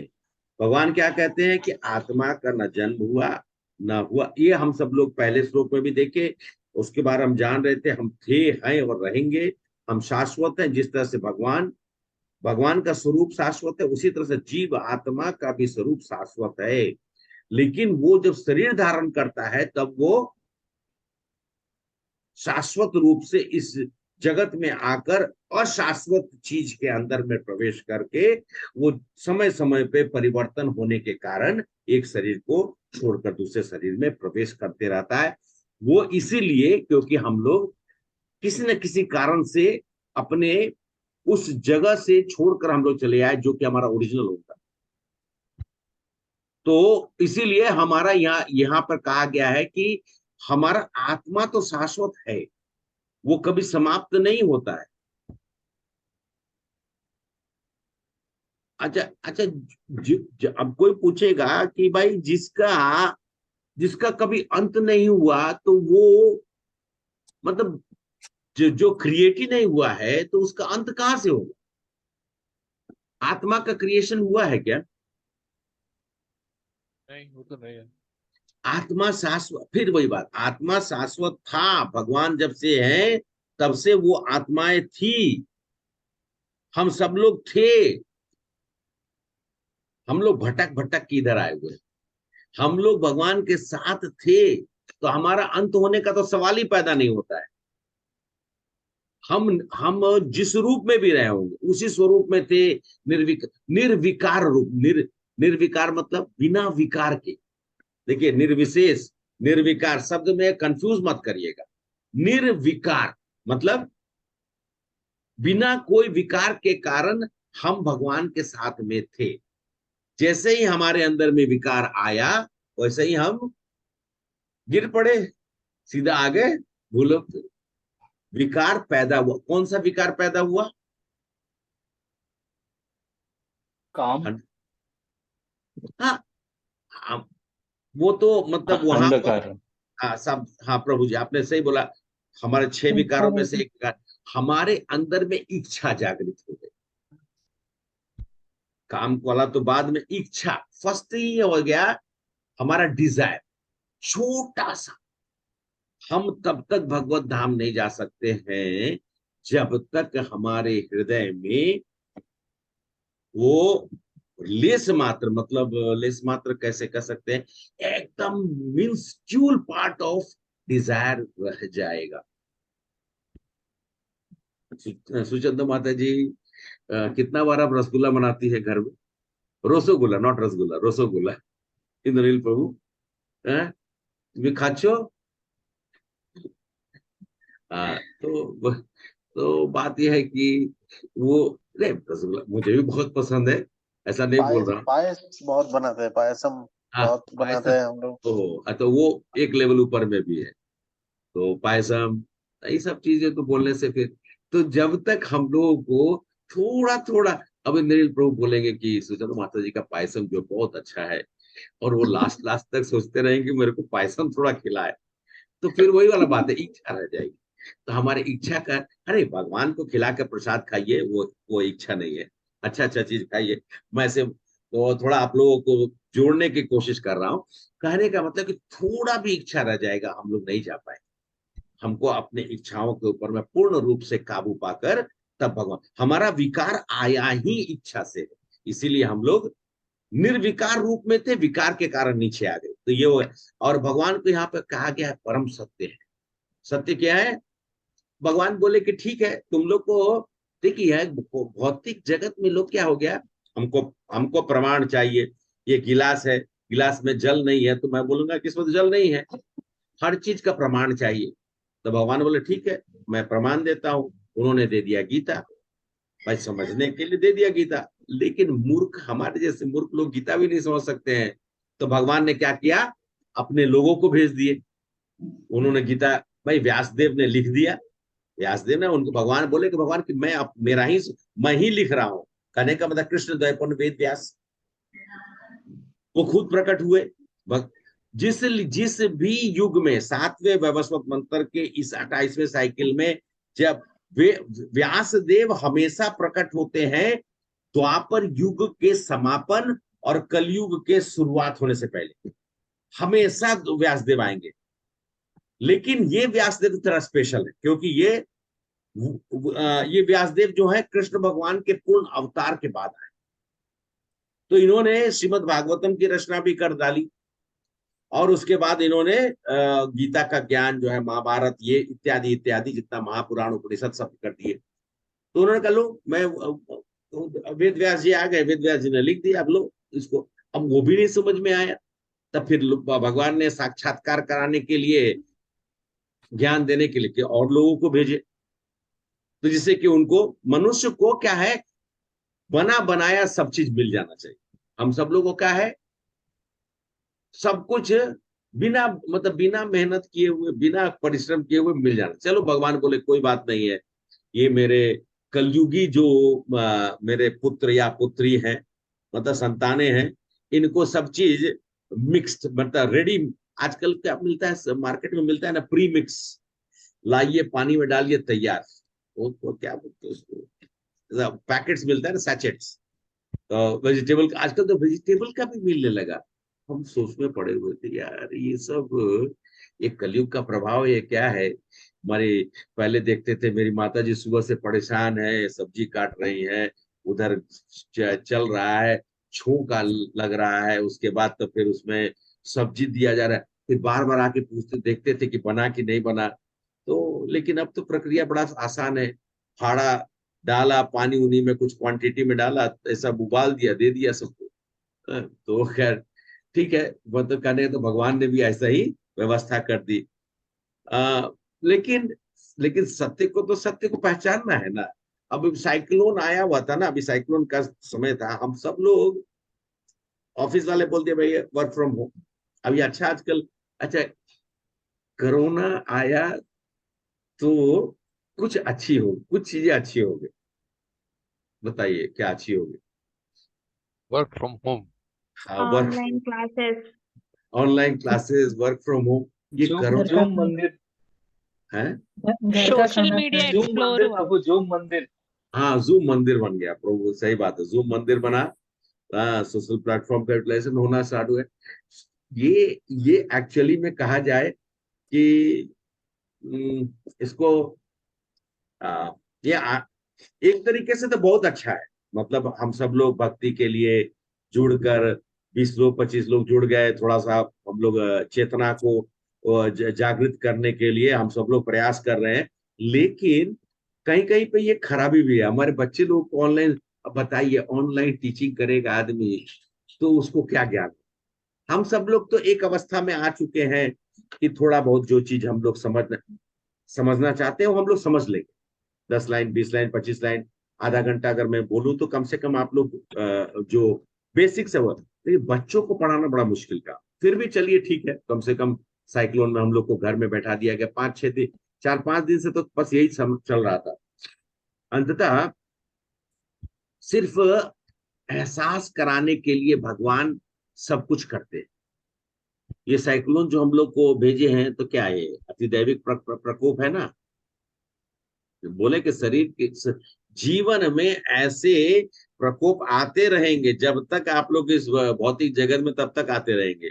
उसी प्रकार देखिए, हम सब लोग को समझना चाहिए कि एक अजीब, बताइए साइक्लोन तो आया हुआ था, एक और इसी चीज से मैं पूछ रहा हूँ, हम लोग देखे चारों तरफ में बारिश हो रही, जोर जोर का बारिश, ठंड बढ़ गया।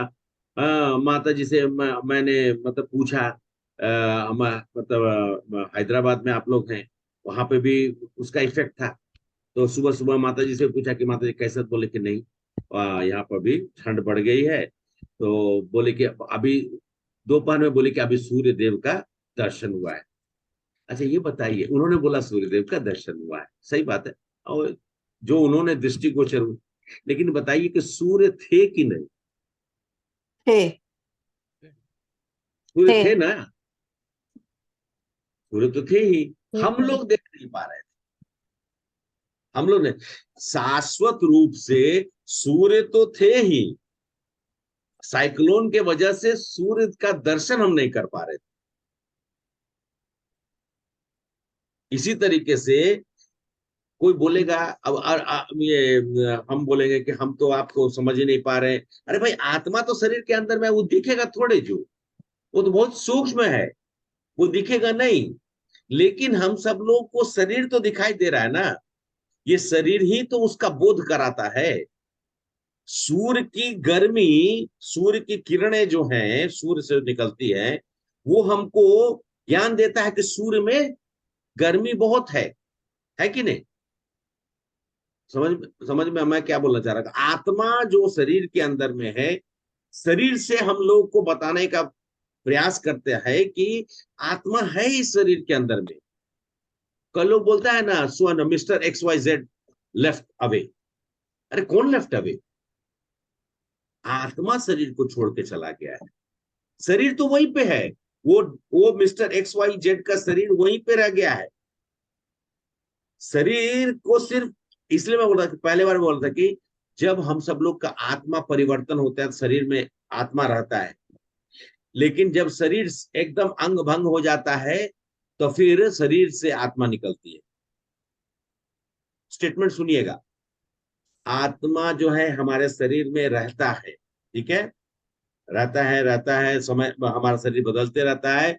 जब हमारा शरीर जीर्ण शीर्ण हो जाता है, शरीर काम नहीं करता है, तो आत्मा छोड़ देता है। ऐसा होता है? होता है। यही होता है।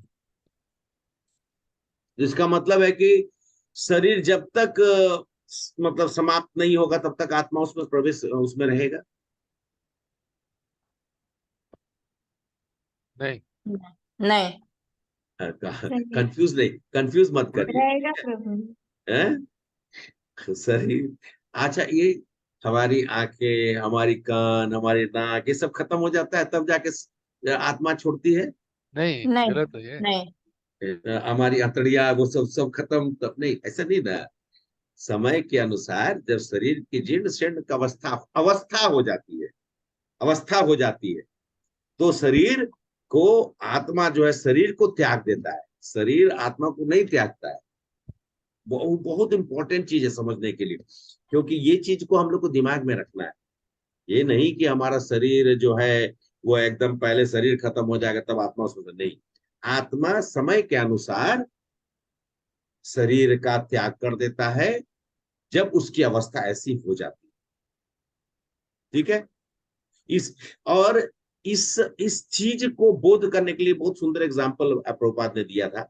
उसमें उन्होंने बताया था कि दो पेड़ पे दो पक्षी बैठे हुए, एक पक्षी जो है ना चू चू चू ऐसे ऐसे हिलते हिलते रहता है, एक पक्षी एकदम स्थिर ऐसा है, एक पक्षी ऐसे ऐसे ऐसे ऐसे हिल रहा है, एक पक्षी ऐसे स्थिर है। वो पक्षी जो हिल डुल रहा है वो हम है, जो स्थिर है वो परमात्मा है कि नहीं?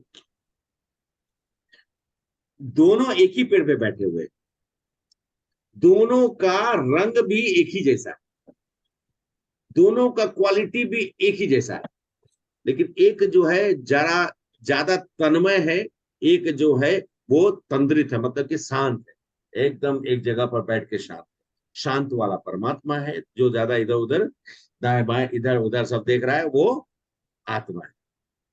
देखिए, सब कभी कभी लोग बोलते हैं ना कि प्रभु जी, हाँ, सब कुछ अगर रिटर्न में मिल जाए तो अच्छा रहेगा। कभी कभी क्लास देते हैं तो मैं बोलता हूँ कि थोड़ा सा प्रयास करिए यहाँ पर लिखने का, और हाथ से तो कुछ नोट्स बनाते रहिए, हाथ को भी आप अपना थोड़ा थकाते रहिए। You can just keep on writing something with pen also, put things in your mind also, both the things should go together. परमात्मा जो आत्मा जो है परमात्मा के साथ में संबंध स्थापित नहीं कर रहा है, ये वो जो है वो परमात्मा की तरफ नहीं। ये पक्षी बैठा हुआ है, इंतजार में है कि मेरे तरफ देखे, लेकिन ये तो उधर देख रहा है, उधर देख रहा है, उधर देख रहा है, उधर देख रहा है, इधर देख ही नहीं रहा है। अच्छा, क्योंकि हमारी अवस्था बद अवस्था है, क्योंकि हम लोग भ्रमित हो रखे हैं, हम लोग भौतिक जगत में आकर समझने का प्रयास नहीं कर रहे हैं। हमको यही लगता है कि नहीं, दुनिया का जो कार्यकलाप है वही बहुत है। अरे अरे कुछ नहीं होने वाला है, कुछ नहीं होने वाला है, अंत में वही करना पड़ेगा। नहीं तो इसी जगह पर सब लोगों को गोबर मट्टी करना पड़ेगा, हर बार तो वही करते रहते हैं हम सब। अच्छा, ये एग्जांपल में चक्रवात मतलब साइक्लोन का क्यों कभी रिसेंटली हुआ है।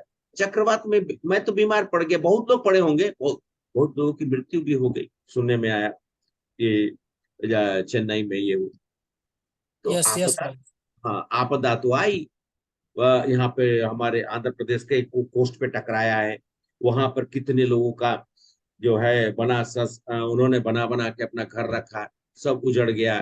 कितने जगह पे मालूम चला चेन्नई में बेचारा वो जो है डर के मारे मगरमच्छ रोड पे घूम रहा है, आदमी उसको देख के भाग रहा है।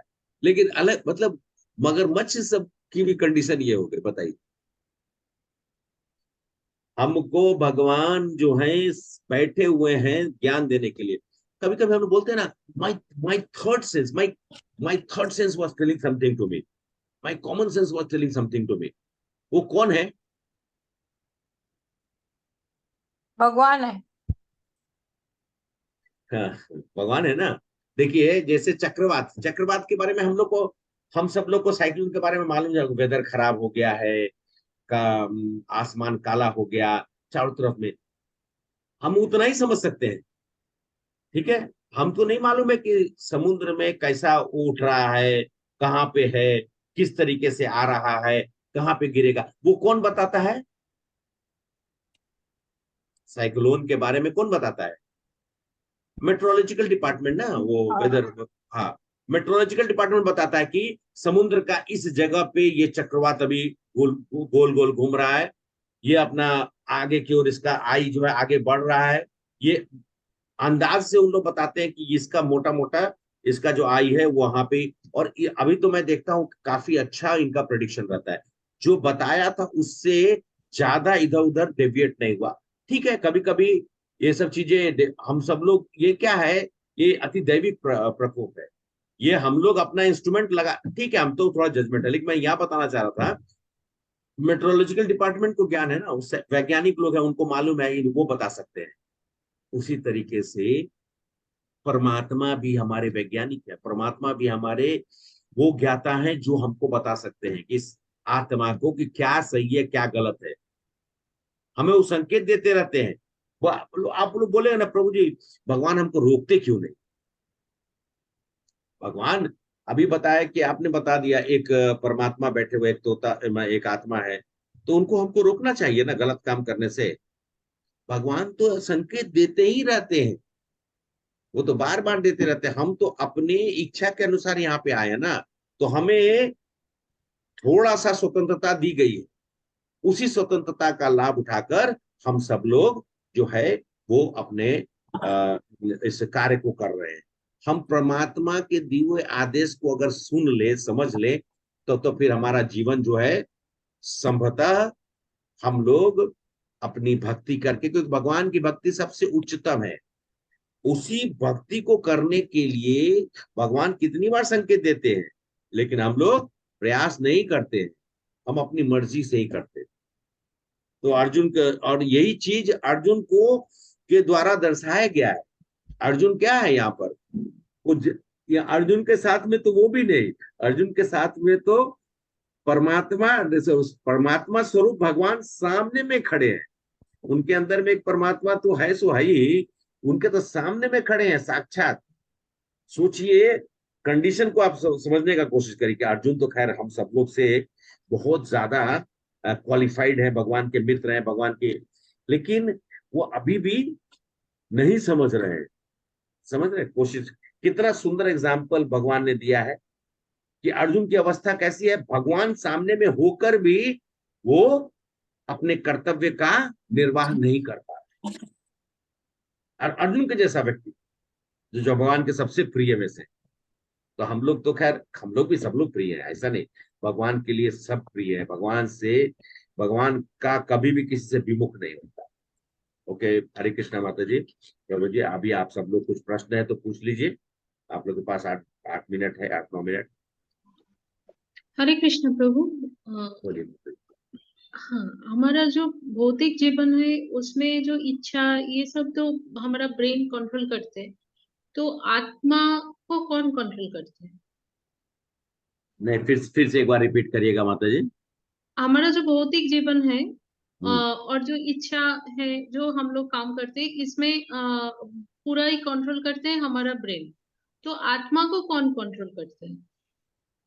अच्छा, आत्मा को कंट्रोल परमात्मा ही करते हैं, लेकिन क्या है कि मैंने अभी लास्ट सेंटेंस आपको बोला कि जैसे कि हम आत्मा को इस शरीर का अगर कहा जाए मालिक, मतलब ओनर ऑफ दिस बॉडी, वो एक्चुअली में आत्मा है। पर परमात्मा आने के बाद आत्मा सक्रिय हो जाता है। मतलब जैसे जन्म जब होता है, आत्मा से जन्म हुआ, आत्मा प्रवेश करने से जन्म हुआ, लेकिन परमात्मा आने के बाद ही वो सक्रिय होता है। समझ में आ रहा है? परमात्मा अच्छा, परमात्मा कौन है?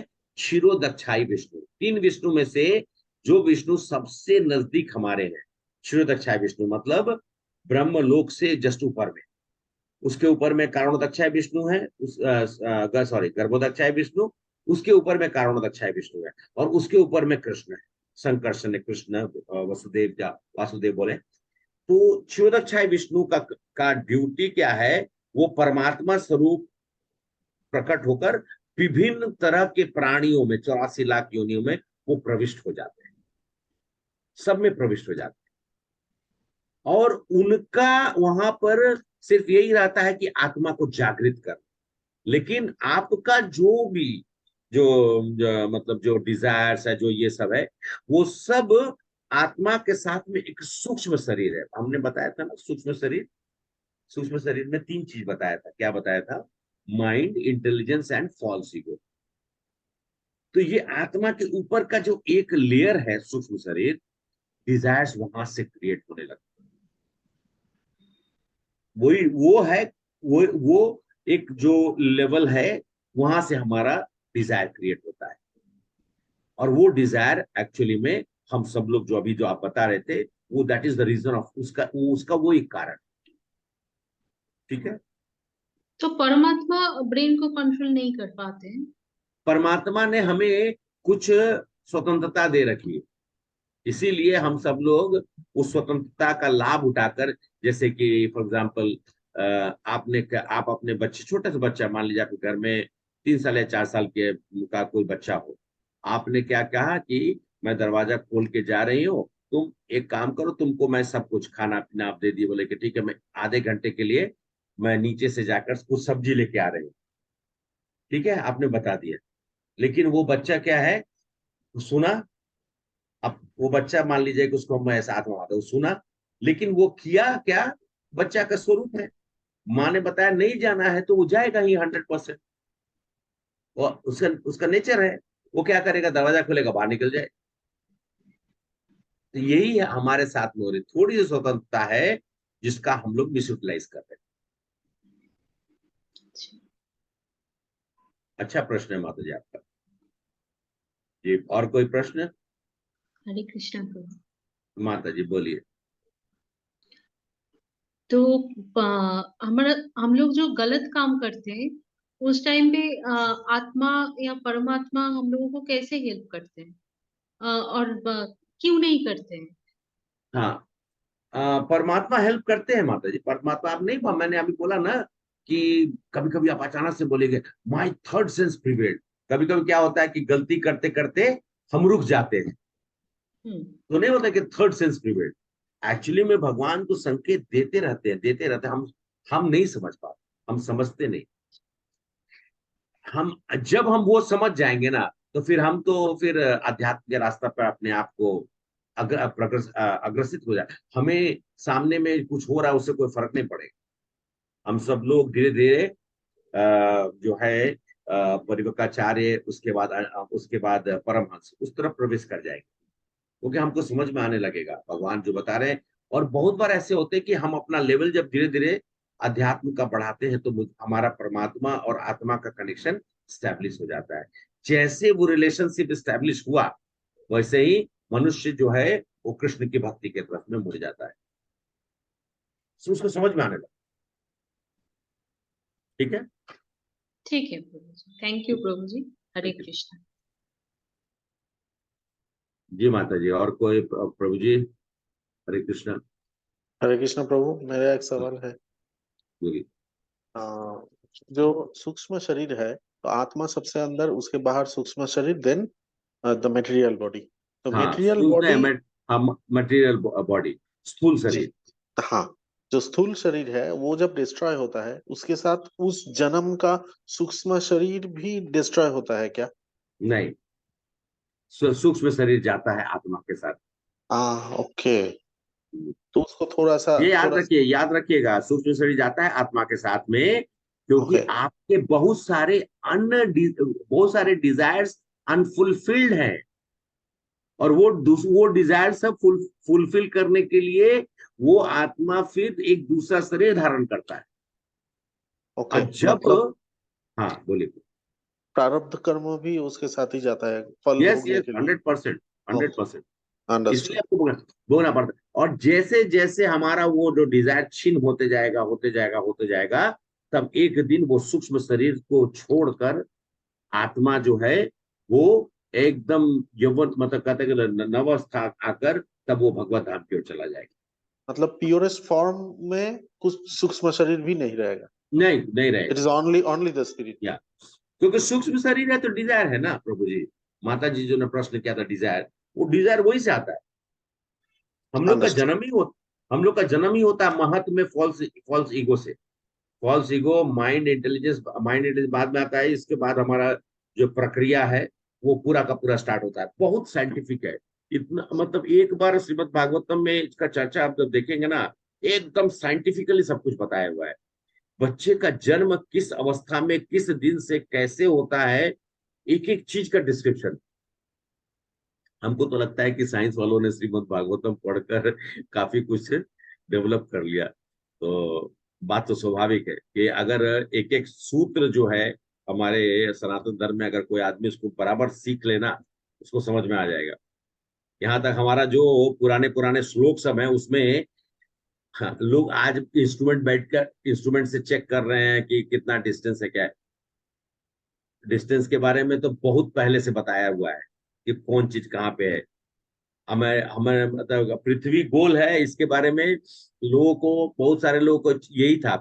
तो जो पृथ्वी की हम बात कर रहे हैं वो हमारा ये अर्थ, उसकी बात, वो छोटा सा पार्ट है भूलोक का।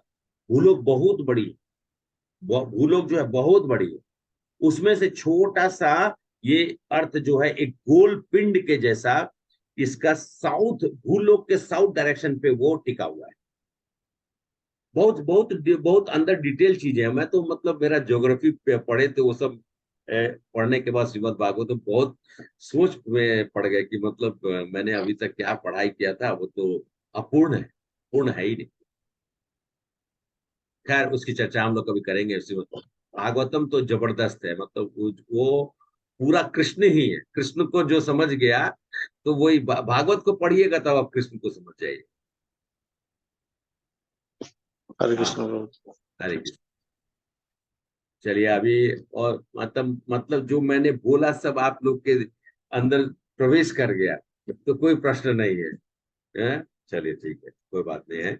आप सब लोग अगर इसी तरीके से इतने मतलब आज्ञाकारी होकर आप लोग सुन रहे हैं बिना कोई कुछ भी प्रश्न का, तो मुझे थोड़ा डर लगता है कि ऐसा ना हो कि आप लोग तक मेरी बातें पहुंच नहीं पा रही हो।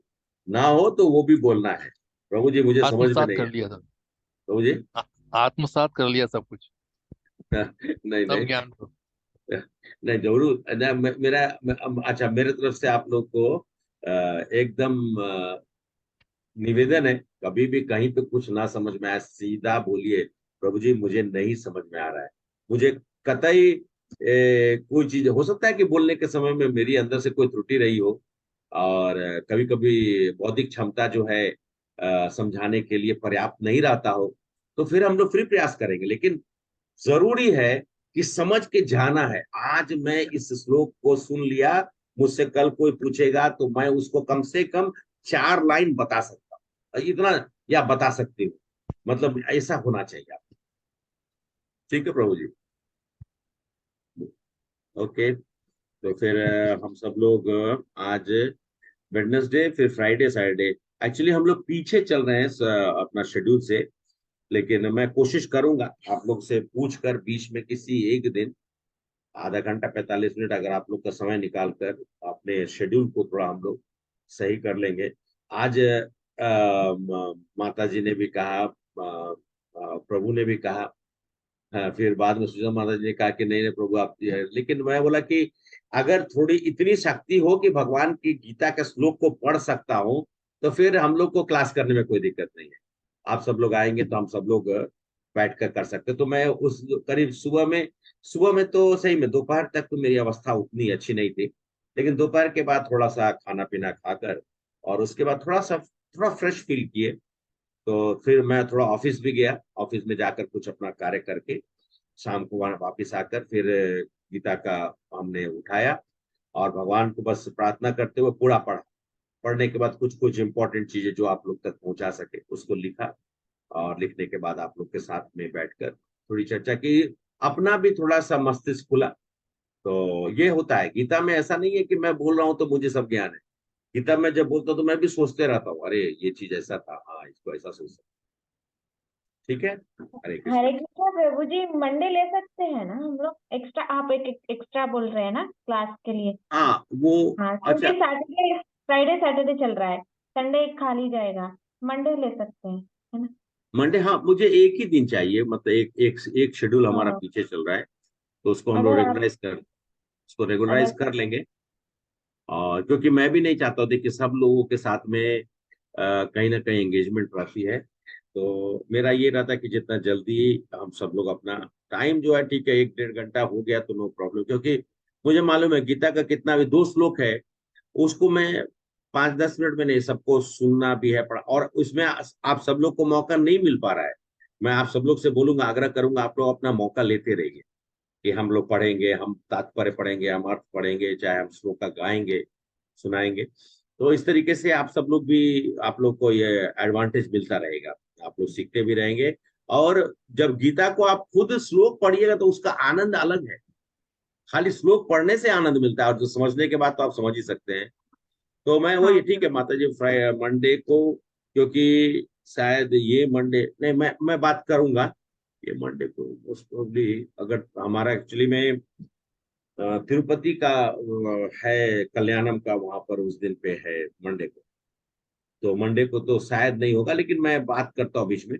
आपने अच्छा दिन दिया हाँ, है, तो मंडे को कर सकते हैं, लेकिन हम लोग देख लेते हैं किसी एक दिन पे सेशन को, अगले वीक में मंडे को, क्योंकि मैं पहुंचूंगा ही ट्यूसडे को, सैटरडे को क्लास हमारा वेडनेसडे फ्राइडे सैटरडे होता है ना। सैटरडे को शायद क्लास मतलब मुझे मैं पहले निकल गया तो मैं प्रभु से बोलूंगा, ऋषि प्रभु से, हमारे वो ज्वाइन नहीं किए हैं, तो उनसे बोलूंगा कि वो क्लास ले सकते हैं, तो वो ले लेंगे।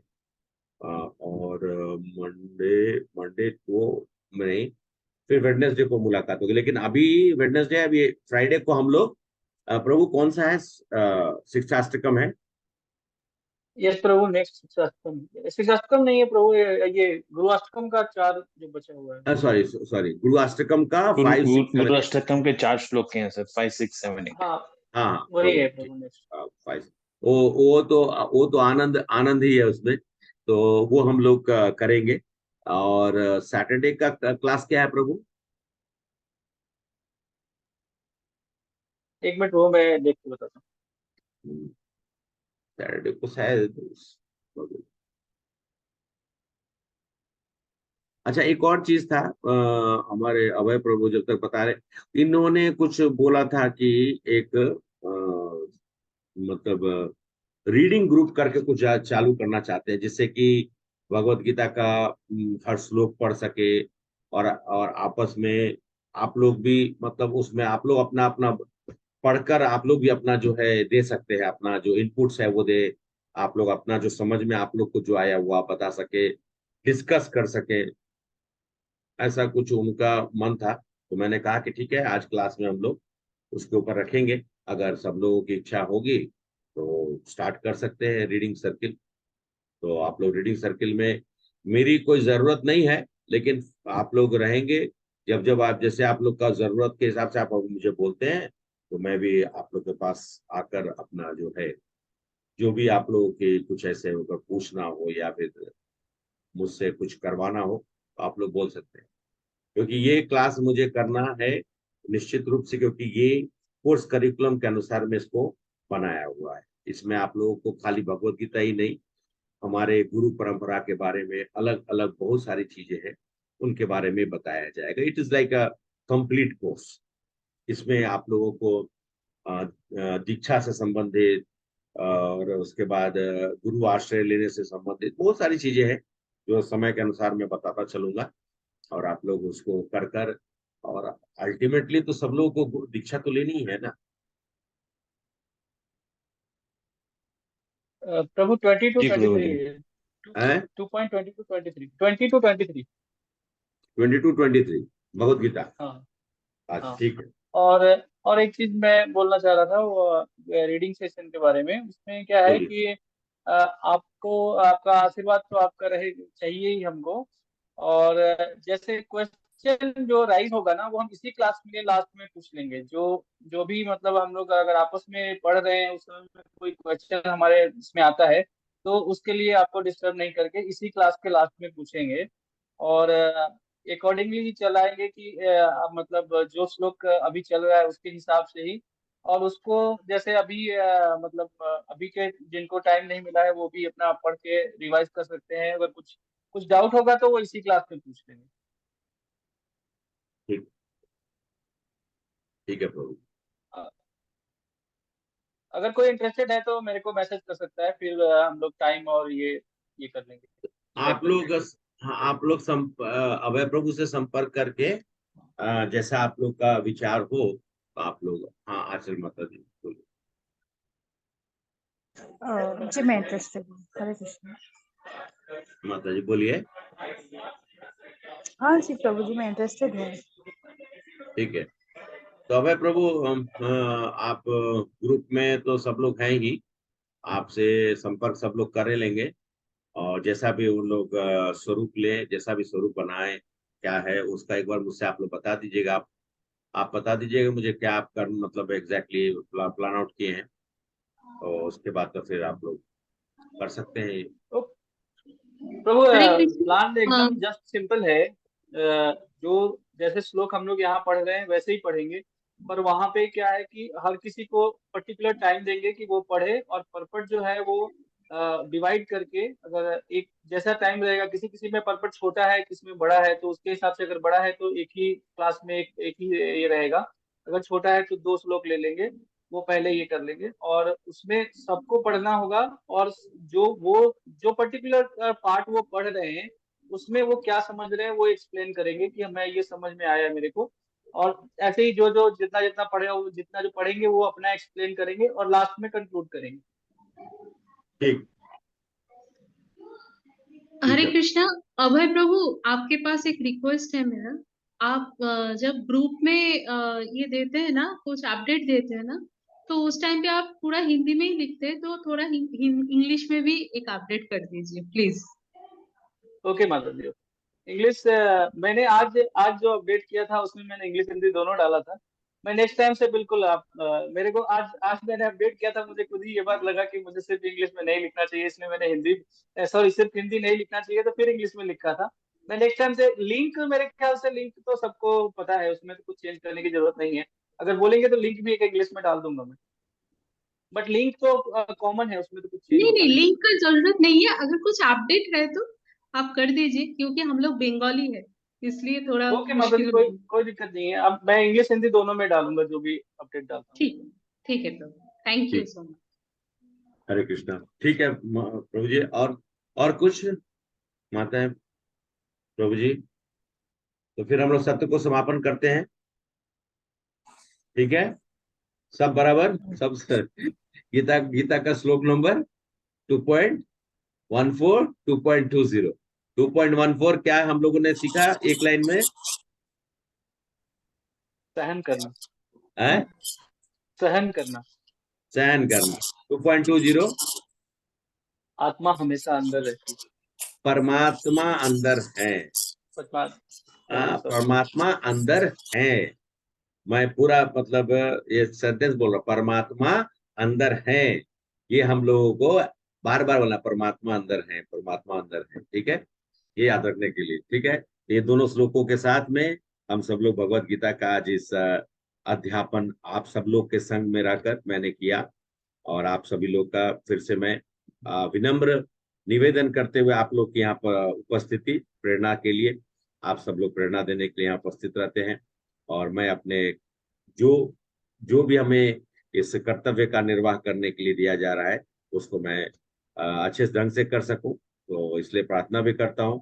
और श्री प्रभुपाद के बताए हुए मार्ग पर हम लोग प्रशस्त रहें और भगवत गीता यथास्वरूप भगवान के मुख से निकली हुई वाणी हम सब लोग अपने जीवन में धारण कर सके, जिससे कि हम अपने जीवन को सफल बना सके, अपने कर्तव्य का, पूर्ण कर्तव्य का, जिस कर्तव्य के लिए हम सब लोग ये जो मनुष्य कहते हैं कि बड़ा जतन मनुष्य रूप पाया, तो ये जो मनुष्य का जो है ना दुर्लभ शरीर, तो ये जो है उसका हम लोग अपना पूर्ण कर्तव्य पूरा कर सके।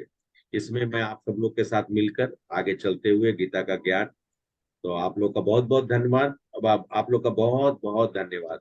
और मैं फिर से निवेदन करता हूँ, आप लोग फिर से ज्वाइन करिए तो अपने अगले सत्र में, और नए विषय के साथ में, नए श्लोकों के साथ में हम लोग चर्चा करेंगे। और इसी तरीके से आपने भक्ति योगा जो हम लोग योग कर रहे हैं, भक्ति योगा का निर्वाह करते हुए। भगवत गीता की जय, श्रील प्रभुपाद की जय। जय। थैंक यू वेरी मच प्रभु जी। हरे कृष्णा, धन्यवाद, हरे प्रणाम। कृष्णा, धन्यवाद, प्रणाम प्रभु जी। Thank you. दंडवत प्रणाम प्रभु जी धन्यवाद, प्रणाम। धन्यवाद। हरे कृष्ण प्रभु, धन्यवाद। हरे कृष्णा प्रभु जी, हरे कृष्णा। हरे ठीक है, मैं कृष्ण। हरे कृष्णा, मैं सत्र को समाप्त करता हूँ। हरे कृष्णा। हरे